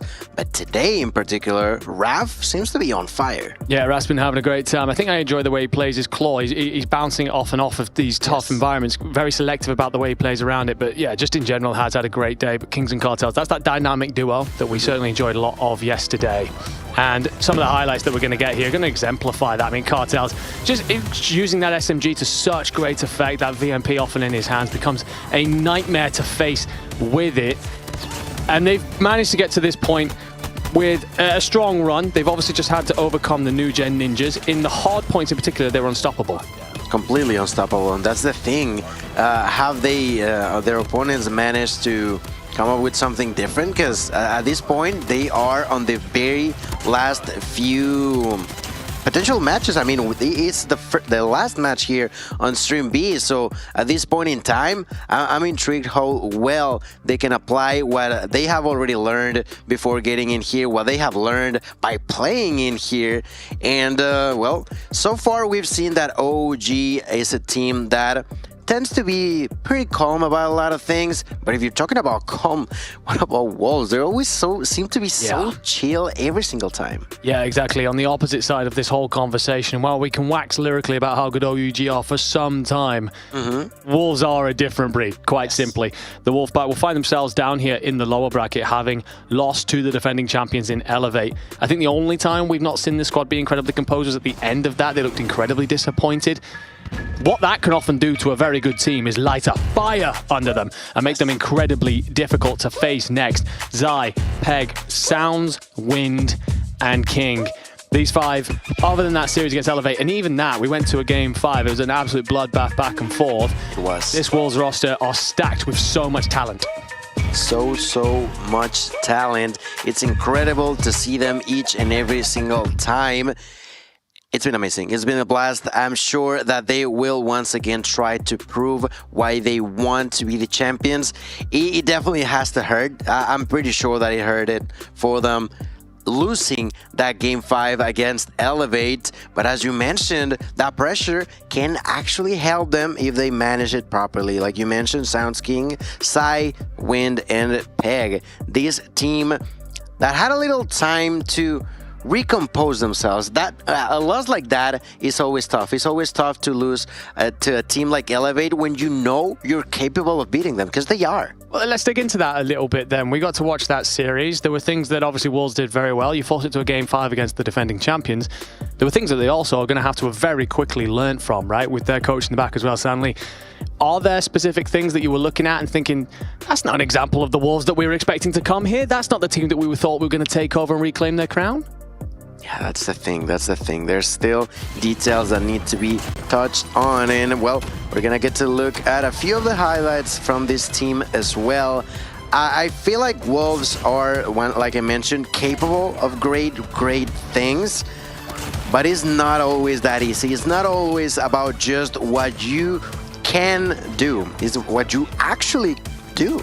It does not matter if you are the greatest player. If at the moment of truth you commit a series of mistakes, you may end up losing. And unfortunately enough for Wolves, that's exactly what happened. At this point in time, like you mentioned, there's mistakes that were made. There's issues that need to be solved in order to, well, remain on top here. 100%, but they do get an opportunity to fix those live. Obviously, last year, they had a tough group stage. They went 3-2. That put them in a position where they then played against Elevate, were obviously eliminated. And they didn't get the opportunity to kind of go at that again. There was no hunt for revenge. There was no opportunities to grow in the back.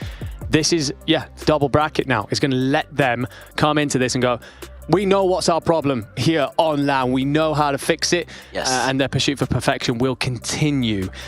They did have a wobble, as we've talked about, through the COD Major season. It was in that stage 2.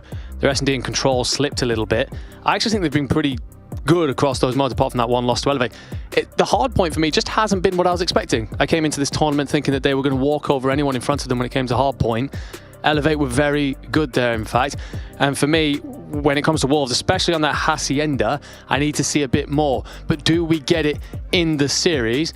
Let's find out what our 5 maps are going to be as these two square off. The answer is no. Hacienda is banned out, so they won't have to deal with it. It will be a summit to get us kicked off.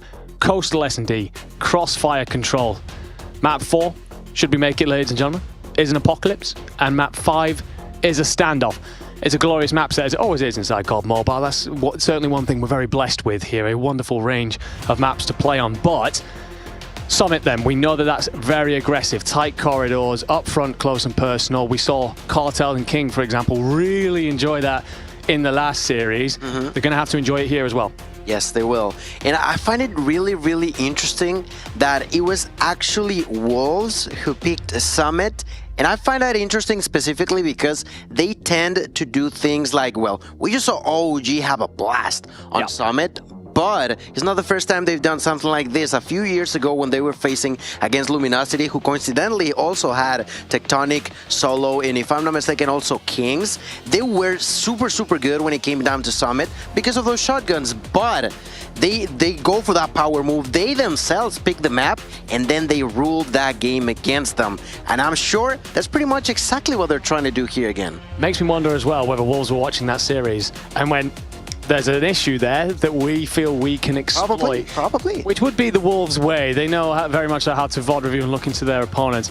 Map 2, Coastal. We've seen a couple of bits of that through this weekend. It's become a map, actually, where we're seeing very different strategies. Sometimes it's all-out aggression. Other times it is waiting for as long as humanly possible before moving into one of the sites. Honestly, struggling to kind of sit and decide who that kind of sits on as a favorite. It's not the Tunisia, which has been an issue at points for Wolves through the year, but also we're not going to see the firing range in which we've seen mixed results from OUG. Yes, indeed. I feel like it's not necessarily the greatest set of maps when it comes down to OUG, but there's definitely hope. There's definitely hope for them. I feel like the first map is going to be a great indicator on what to expect for both of these teams. I feel like Wolves definitely has something in mind. They have a plan and they will try to make sure that, okay, I'm gonna pick your map that you just played, that you did great, and I'm gonna show you that even then, I can crush you in it. That's a very good point to bring up, because imagine right now, you're looking at that map set as OUG, you're thinking, Summit Hardpoint, this is gonna be a hell of a time. And Wolves curb stomp you. Exactly. That's going to highlight the gap in quality between the two teams.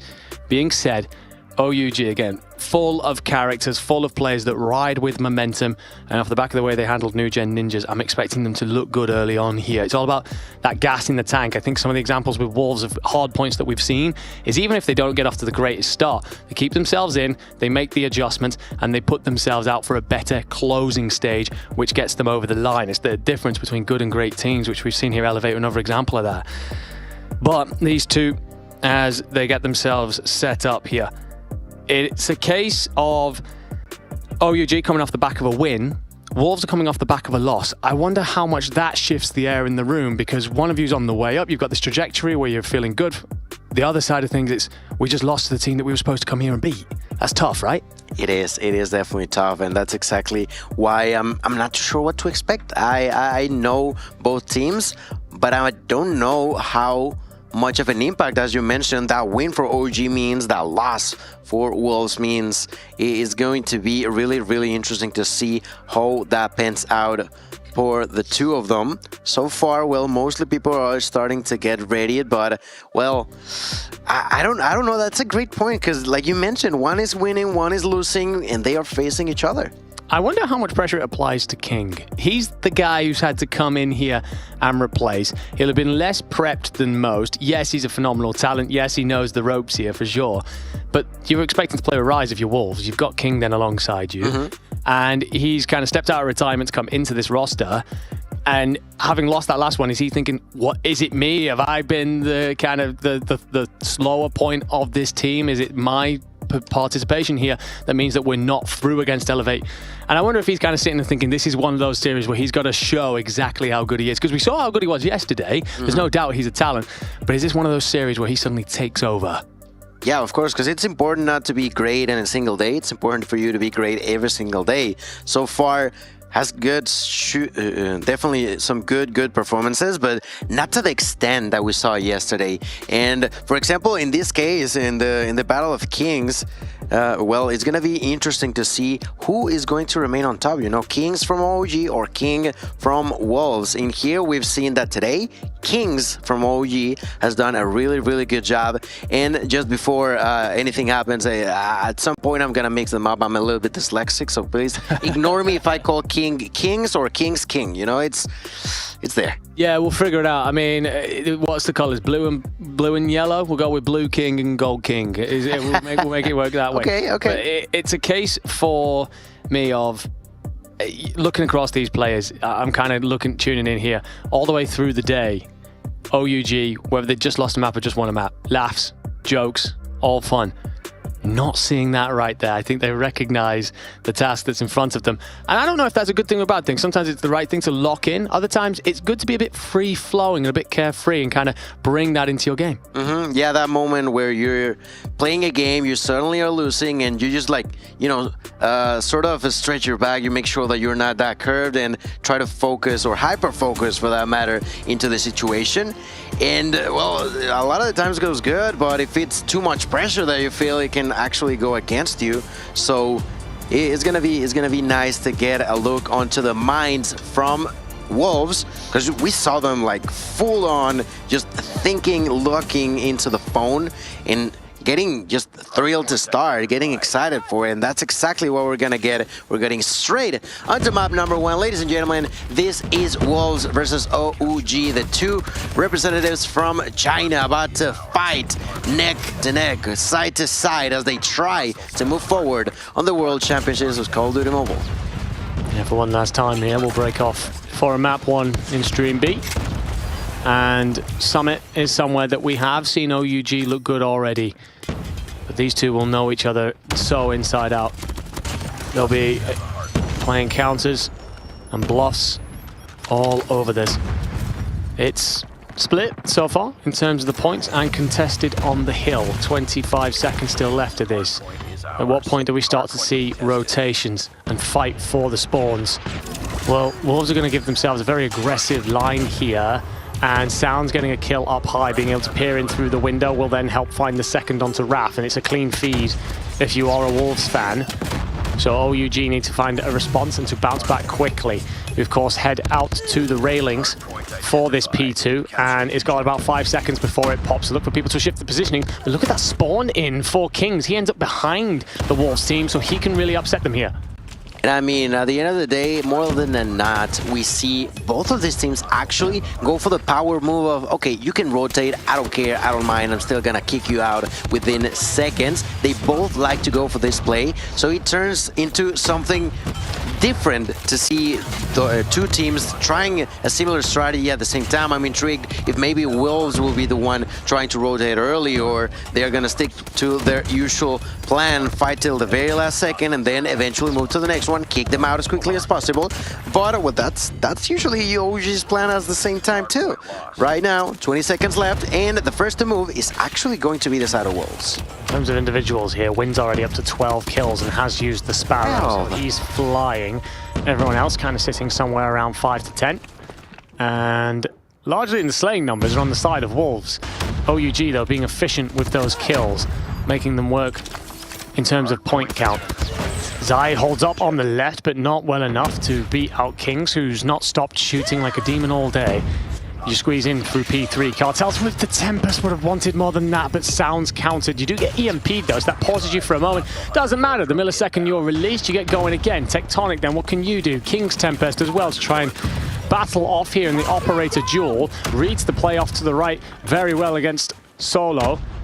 And just trying to peer in from the outside from the gondola, but you're going to have more company and you get shut down. Peg has the equalizer, does get himself in on the point, and this is an important 30 seconds for Wolves to grab. You don't want OUG to take it and start to get a bit of a lead. Yeah, no, I mean, they're getting a bunch, and I mean a bunch of kills leading the way, but it didn't really reflect on the scoreboard. Look at that, it's 63-45. Yes, they still have the time, yes, they still have the control, but they were not necessarily capitalizing on those kills. Now they're finally doing so, and it was important to do it right now, because if they completely lose track of what's going on, yeah, you may be getting 50, 80 kills ahead of your enemies, but if you're not actually transferring that situational kill into an actual kill control, well, you're gonna struggle. In here, they fix that, they tie that, and as the rotation is actually going to be done first for OUG, let's see how long it takes for Wolves to try to break through. Yeah, they did manage to scoop most of that final 30 seconds. They've pulled it relatively close. OUG, though, set up, as you said. That means you've got to punch through this line if you're Wolves. They haven't found that much of a problem against teams in this tournament, as they typically don't. Kings with the double gives you a bit of space, a bit of breathing room. Just controlling that outside so well is Tectonic as well. Wynn's going to play forward with the shotgun, using the smoke as cover to get himself in. And just shifting around here is going to give room for Peg to get a kill as well. Doing great here is Wynn. I think it's being as much a thorn in the side and stopping that defensive setup as the kills that he gets. All right, 100 killer drone now. 15 seconds left. The fight continues. Tectonic inside of Hill. So far, 13 kills for him, trying to survive. There's a shotgun and a double there for Wynn. Goes for the triple. Takes it like it's nothing. Just popping skulls left and right for Wynn. Already reaching 20 kills in here. And unfortunately enough, that's not translating once again to the Hill time. And that's been an issue that we saw from yesterday on the side of Wolves. And I feel like they've had it for a while. They don't have necessarily OVJ committed player to actually be constantly doing it, and that could be a struggle if they're not careful enough. Definitely going to see these kills turn into more points. The fact I'm seeing Wind on 25 and Zai on 24, yet you're trailing by 30. The math doesn't really add up there. The King will pop the Tempest, finds one up high. That'll give him the lookout. Solo's going to flee for his life and won't live for very long. So you've got yourself a hold of P1 here. That being said, OUG find routes through the lower side. King will deal with the top and then eventually decide, you know what, I'll help you out first. Don't worry, I've got your back. Sounds does enough. 18 seconds left on this, so look for those rotations to start to come through. Wolves have the preferred side out of that, really. So how do OUG counter? They go up, round, or through? What's the play call? Kings with 2 suggests it's through, and although you do fall next, you did enough to get the assist in for your teammate. Okay, so 115 to 90. We're moving on to point number 2. There's a few utilities available on both sides, so let's see who uses what in this point number 2. The breath missile from up above being used by Peg. Let's see if it lands into anyone. According to the feed, no, that was not the case. Inside of the hill, there's going to be Rap trying to survive. There's the push from Sai. Sai gets executed with a double kill. KRM on fire for Rap. That's exactly the player that we were talking about earlier, doing a phenomenal job so far here, with over 60 seconds already inside of the hill. He recognizes he's in a Saturday, wants to get himself through to the Sunday, and showing why we need to make sure we're putting plenty of respect on his name. There's actually a player that slipped through here for OUG. Kings again in round the back. It seems to consistently be him finding routes. And if he finds the couple of kills here, surprises the Wolves players, I can allow his teammates not only pick up a couple of seconds, but begin the rotation, which is on. And Solo's here with the shotgun. Raps decided to invest the claw and finds it despite being flashed up. Great work from him. Another moment where we're saying this guy's name, and he controls the outside gondola as well. Wonderful stuff. Should hand the spawns over, should be getting you the rotation. You still have more company though. And will he go out and deal with it? Well, he doesn't need to, because the rest of the boys are here. Fairly clean transition here for OOG, and even through the smoke, Kings managed to find one, and then a second. Now, there was the usage of the Tempest. Not gonna connect, but at least scares them off fairly quickly. Sai at a distance with the Death Machine will do what he does best, which is spraying. That's a triple, going for the Quadra. Now, there's the Sparrow over there. No value off of it for Kings, and because of that, Wolves are gonna now retake the spawns and get through, get inside. A triple kill with the Sparrow for Wind. There's gonna be the retake for Cartels, but still not gonna manage to get inside in. Yeah, Wolves really want these points. They've invested 3 different operators very quickly. So you want the payout, you want the reward, and it's where they tied it up last time, if you remember. But OUG, they'll also recognize that, and as they contest, if you can maintain the lead and then get that clean rotation in again, could set them up to excel over the hill beyond catching distance. I will say for Zai there, the fact that he finds 2 inside that smoke is insane, but the rotation's in for OUG. Wolves are going to chase, but just 3 points between them. It's anyone's game. Very interesting rotation through Snow. That's going to be completely turned down by Cartels with a triple. They try to go through, but Tectonic with a nade is going to stop that rather quickly. Now Raf connects a shot and immediately capitalizes on it by eliminating that equalizer. Tempest going to be popped by King as he tries to follow through. He finds a double, tries to go for more, and allows a clean break for the side of Wolves. Finally regaining control of what's going on, because they were trying to catch up for the longest time. They were, and they figured it out. And this is what Wolves do from what we've seen. It is sometimes a slow start, but they make the adjustments, figure it out as they go. Being said, OUG, they've shown us they've got the stamina. They don't really run out of gas in the tank. They'll keep up this pace. And Solo tucked into the corner will be found out. 2 kills for Sounds as he finds his way to the point. Tectonic's going to try and answer. Raf yet again with the KRM, so adept with it. Will get the lead back. What's left of this scrap time will be contested over, because the next hill it's a stone's throw away. It's just back to P1. Wolves will be in, but OUG, those numbers will start to swarm the north side. Absolutely insane. 180, 168. Advantage going in favor of OUG. A great control now as they try to move over onto P1 reset. There's 3 operators going to be used at the same time. A Pred missile from up above by King that connects onto Cartels. That is huge. They also took down Solo with the Death Machine. There's only the claw now for Raf. 29, making 30 bomb now for Raf as he continues to push for more. They realize that there's someone inside of the hill. They quickly try to get rid of him. Not going to be possible. Death Machine from up above, coming down from Sai, rushing into the hill, finds a double, tries to go for the triple, tries to help out his teammates, and that's going to be the clean area now in favor of Wolves as they try to once again close that gap. Zai does so well there, not only by shotting down the claw in the hands of Raf, but just controlling any reinforcements that arrived. And it's a bit of a shimmy, a bit of a shake, but doesn't connect enough if you are Wind. Raf cleans that up. 3 clean kills for OUG. And the feed's looking pretty here if you are the underdog, as you hit 200 points. Problem is, Wolves, that forever in the fight, refuse to go away. And it's going to need more moments of magic. 47 kills on the board for Zai, 42 for Wind. You've not got those kind of numbers if you're OUG, but it doesn't matter, you're turning it into points. That's right, that's what you gotta do. Right now, double kill for Wind with the Sparrow, double for Sai with his weapon. Now everybody begins to rotate, but let's see how effectively they can do it. Here inside of the hill, there's gonna be none other than Raf. Getting that kill with the KRM, immediately pushing for more, has to reload. He's gonna get the help from his allies. Still not gonna be enough, but inside of the hill, there's OUG yet again, 214. The advantage is still gonna be there, still gonna be noticeable. 30 seconds left, and the side of OUG doing a tremendous job at taking so many points with so very few kills. They've been so effective in those kills to make sure that they are taking as much value as possible. Wolves have managed to get on the point. The rest of this will tie it and send us surely to a final hill at P3. OUG also can't win it here. So it's a case of, well, how long do you stick around? You can see they're already starting to fight for the spawns on P3. Predator Missile's going to come in from Kings to stop that push and support his brother in the back line, and Raf will lose that fight. Kings finds Wind.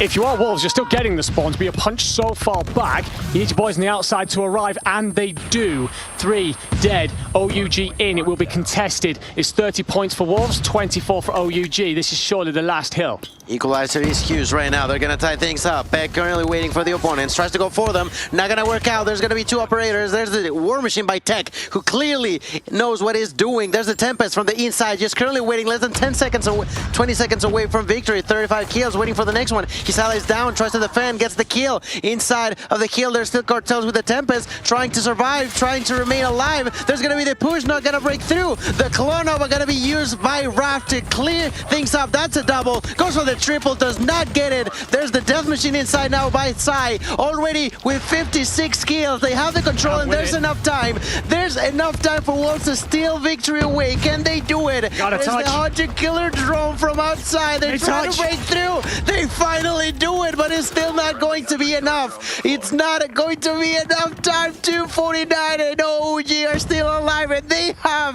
the initial hold. Egg will get here. Zai's trying to arrive in through the north side. OUG are on the point. 1 second to go. And another 50 to 249 victory happens on the B stream. OUG dived the point in just enough time. Half a second from Wolves taking it. Half a second. And OUG will celebrate in style. Raph gets loud, and he deserves to.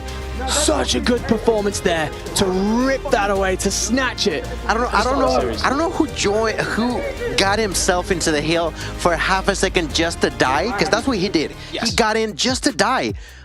But because of that death, they end up with a victory in a game that they are losing by what? 40 kills?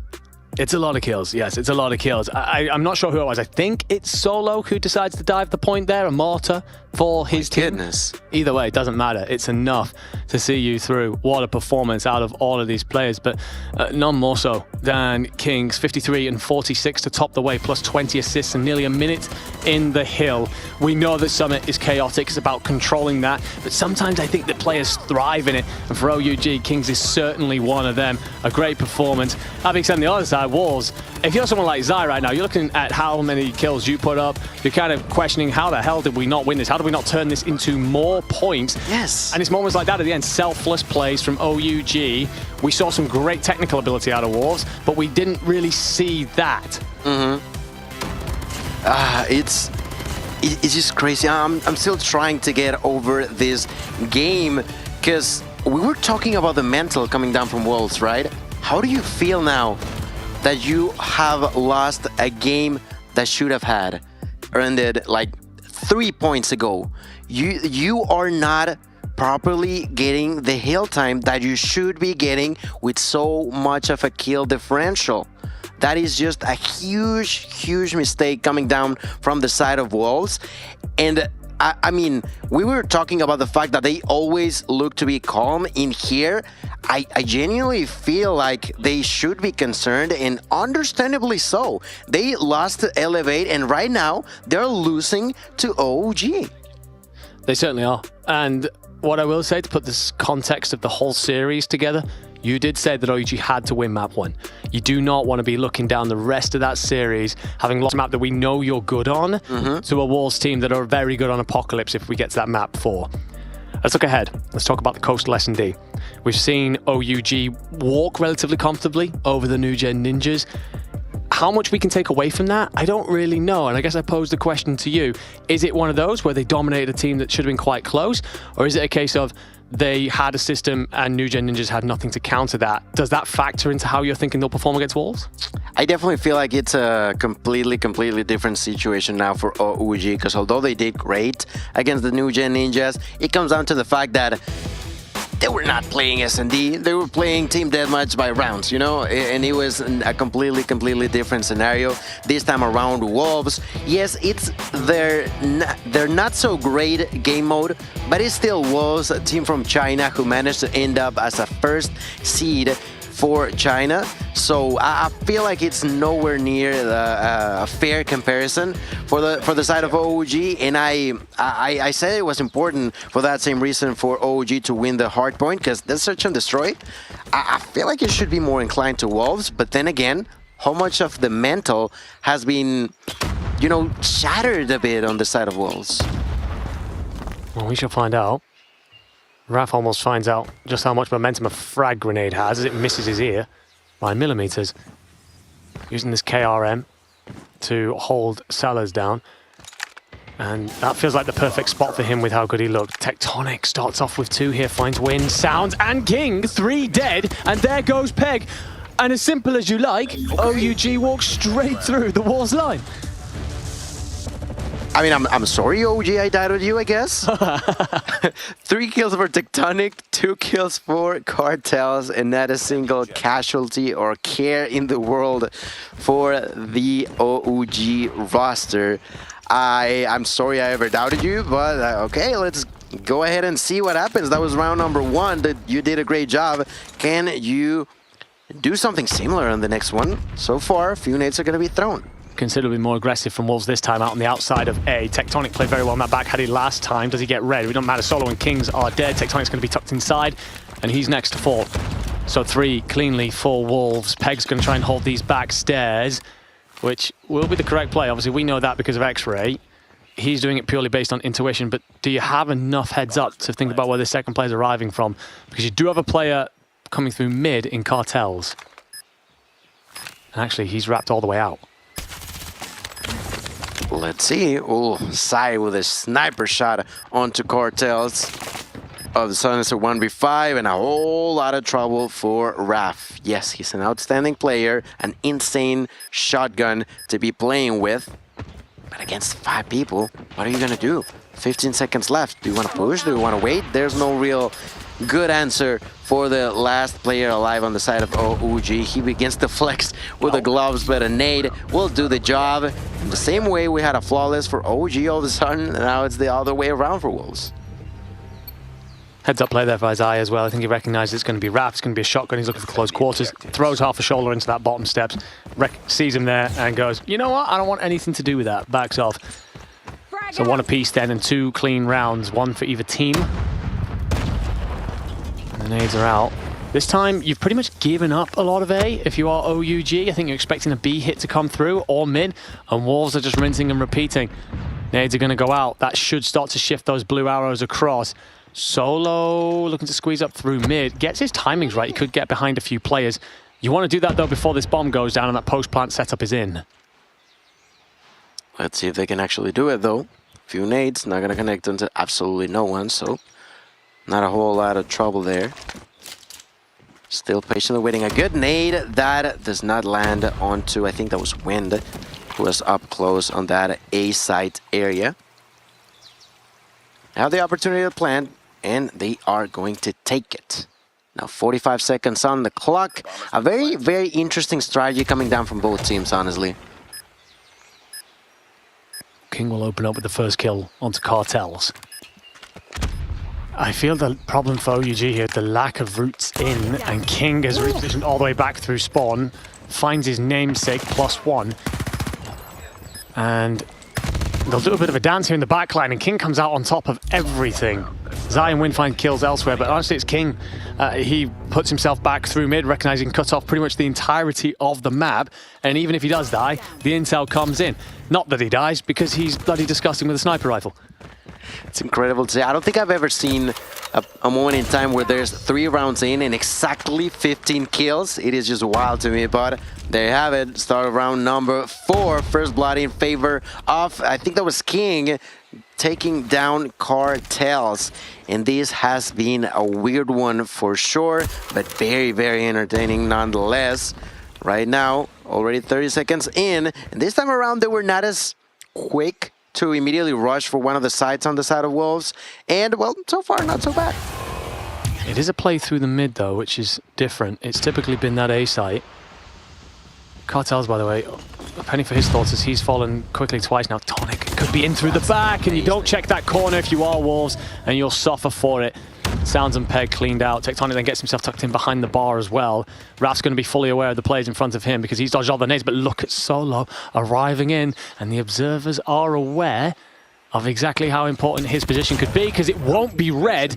There goes Zai, a 1v4. King does pick up one with the sniper rifle, but likelihood is for OUG here, regroup, You know the bomb's down because Around the Tectonic bomb. hasn't left it. Pretty much making a campfire on top of it, just patiently waiting, because they don't have to do anything else, right? 40 seconds in, it's a 1v3. All you gotta do is wait, and that's something that King should be aware of. He is trying to be sneaky, but there's only so much you can do with such an exposed area for a bomb. And that was really, really smart, really, really well done by OG. Once again, tying things up. There's going to be 2 for each. And ladies and gentlemen, are you not entertained? Isn't it this? The highest level of Call of Duty Mobile. I'm enjoying it as if I was a kid. First blood comes through in favor of Wolves so far. Yeah, understand that you've got a shotgun in hand there and you want to close the gap, but I feel like Solo there's making it easy. King, do you read Cartels through the middle? Yes, but the shot through the railing doesn't hit. Cartels will win that battle. 3v1 though. Only Cartel's still up in this, so you'll be fully aware of where he's coming from. Bomb getting down, wasting no time. Not leaving a window for Cartels to make something happen. And you'll get out. Cartels does very well to catch wind on that exit route, and Wiseside decides to challenge the same angle. I have no idea. Sounds then up against Cartels. You had to recock the sniper, wasn't ready for the fight. The nade's going to go out, and no, you do enough to clutch it if you're Sounds. But that was terrifying for a moment. I don't know why you would, I mean, understandable that you want to try for the nade, but at that distance, when you have already taken a couple of shots, questionable at best, but it is what it is. Cartels is an outstanding player, and he was so close to clutching that 1v4 at a point, I think it was. So we've seen it do insane plays before. This time around, first blood immediately going in favor of Wolves, Wind eliminating Tectonic, and as such, they immediately continue to push for that A side one more. I feel like Tectonic's going to want that one back. It exposed so far up that outside lane. Made it easy for Wolves, if anything. And these first bloods have started to really notch up in their column. 5v3. It's going to slow it down. It is back to that mid lane for King. This seems to be a consistent strategy. Take a hold of the A side and cut off half the map by placing King where he currently stands. The only player that can really do something to deny this post plant is going to be Kings. He's squeezed forward, does get one, gets two somehow, so that's traded, but you've made the situation far more manageable. A lot more manageable, that's for sure, but King again finds the knock onto Raph. Cartels proving himself to be worthy of being called one of the best out there. Bomb is going to be planted though.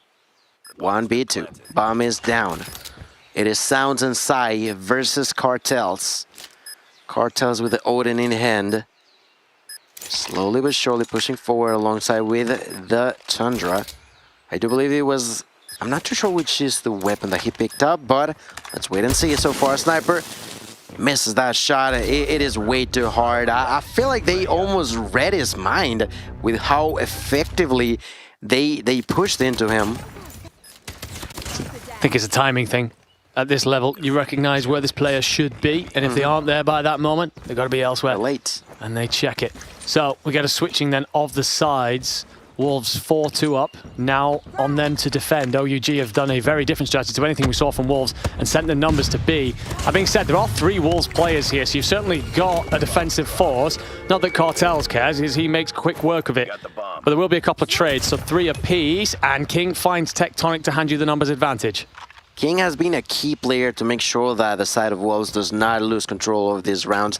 Even with the super good kills that OG sometimes get at the beginning, with King constantly poking and making it uncomfortable for the side of OG, has managed to single-handedly make sure that his allies are always in a good situation. And because of that, well, currently Wolves is winning 4-2. We have switched sides, and as you mentioned, OG with a completely different strategy that was very quickly shut down by Wolves.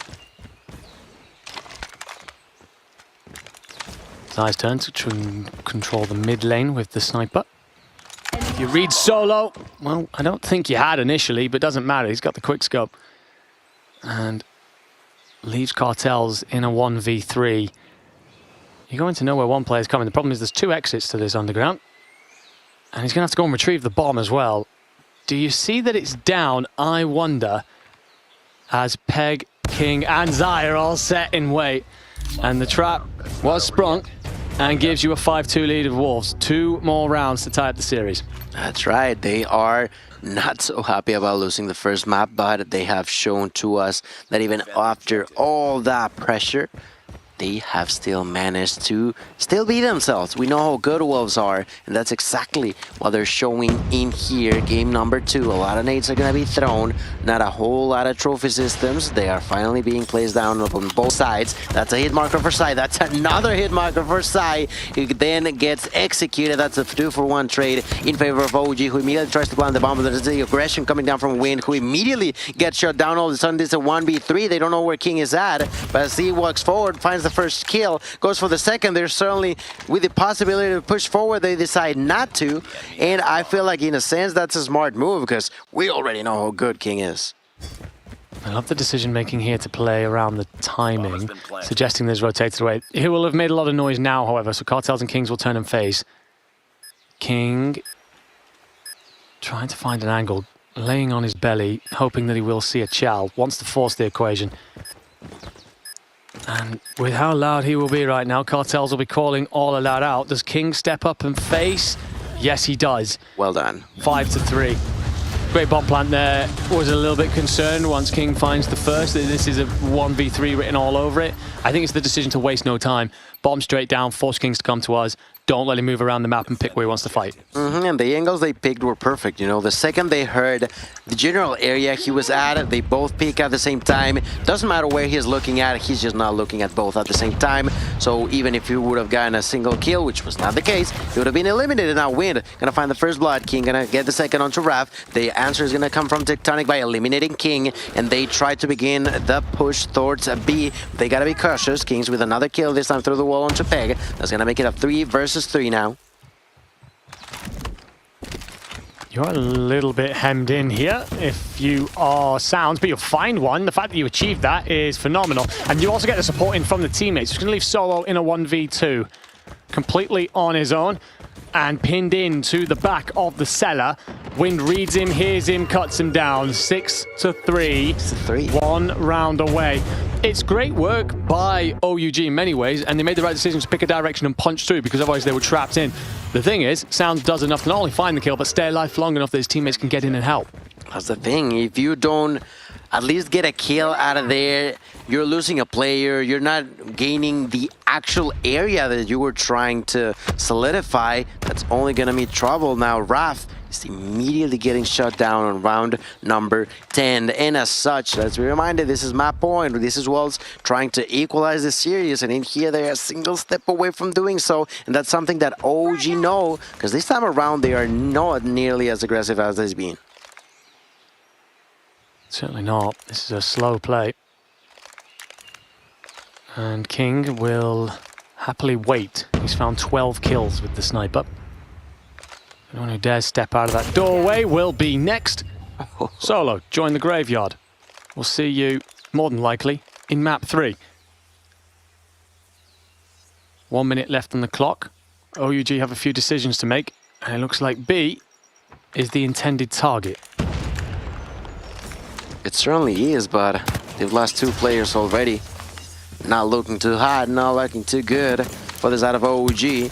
Gonna check every single corner. No one's there just yet. They all pushing forward. There's a few trophies to make sure nothing happens. Through the wall, they take the kill into Tectonic. Absolutely no way for him to defend himself. That felt like paper. Now Kings is trying to defend. That's Cartel with a kill as well. That's 3v2 all of a sudden more doable, but through the wall once again, Cartel is down, and so is Kings. Ladies and gentlemen, that is just a master class in knowing where your opponents are at. If you notice, all of those last 3 players were killed through a wall. That's just how good the side of Wolves knows what they're doing. They're so intelligent with the things that they know how to play, that they have played so many hours, and it heavily reflects on how they finish this one up. No, they certainly do. I mean, it's been a case there where we know that OUG can slack a little bit at times in the S&D, right? So for Wolves to come out and win that is great, but it's the way in which they do it. It was very controlled. They had different executable strategies. They had a playbook on attack.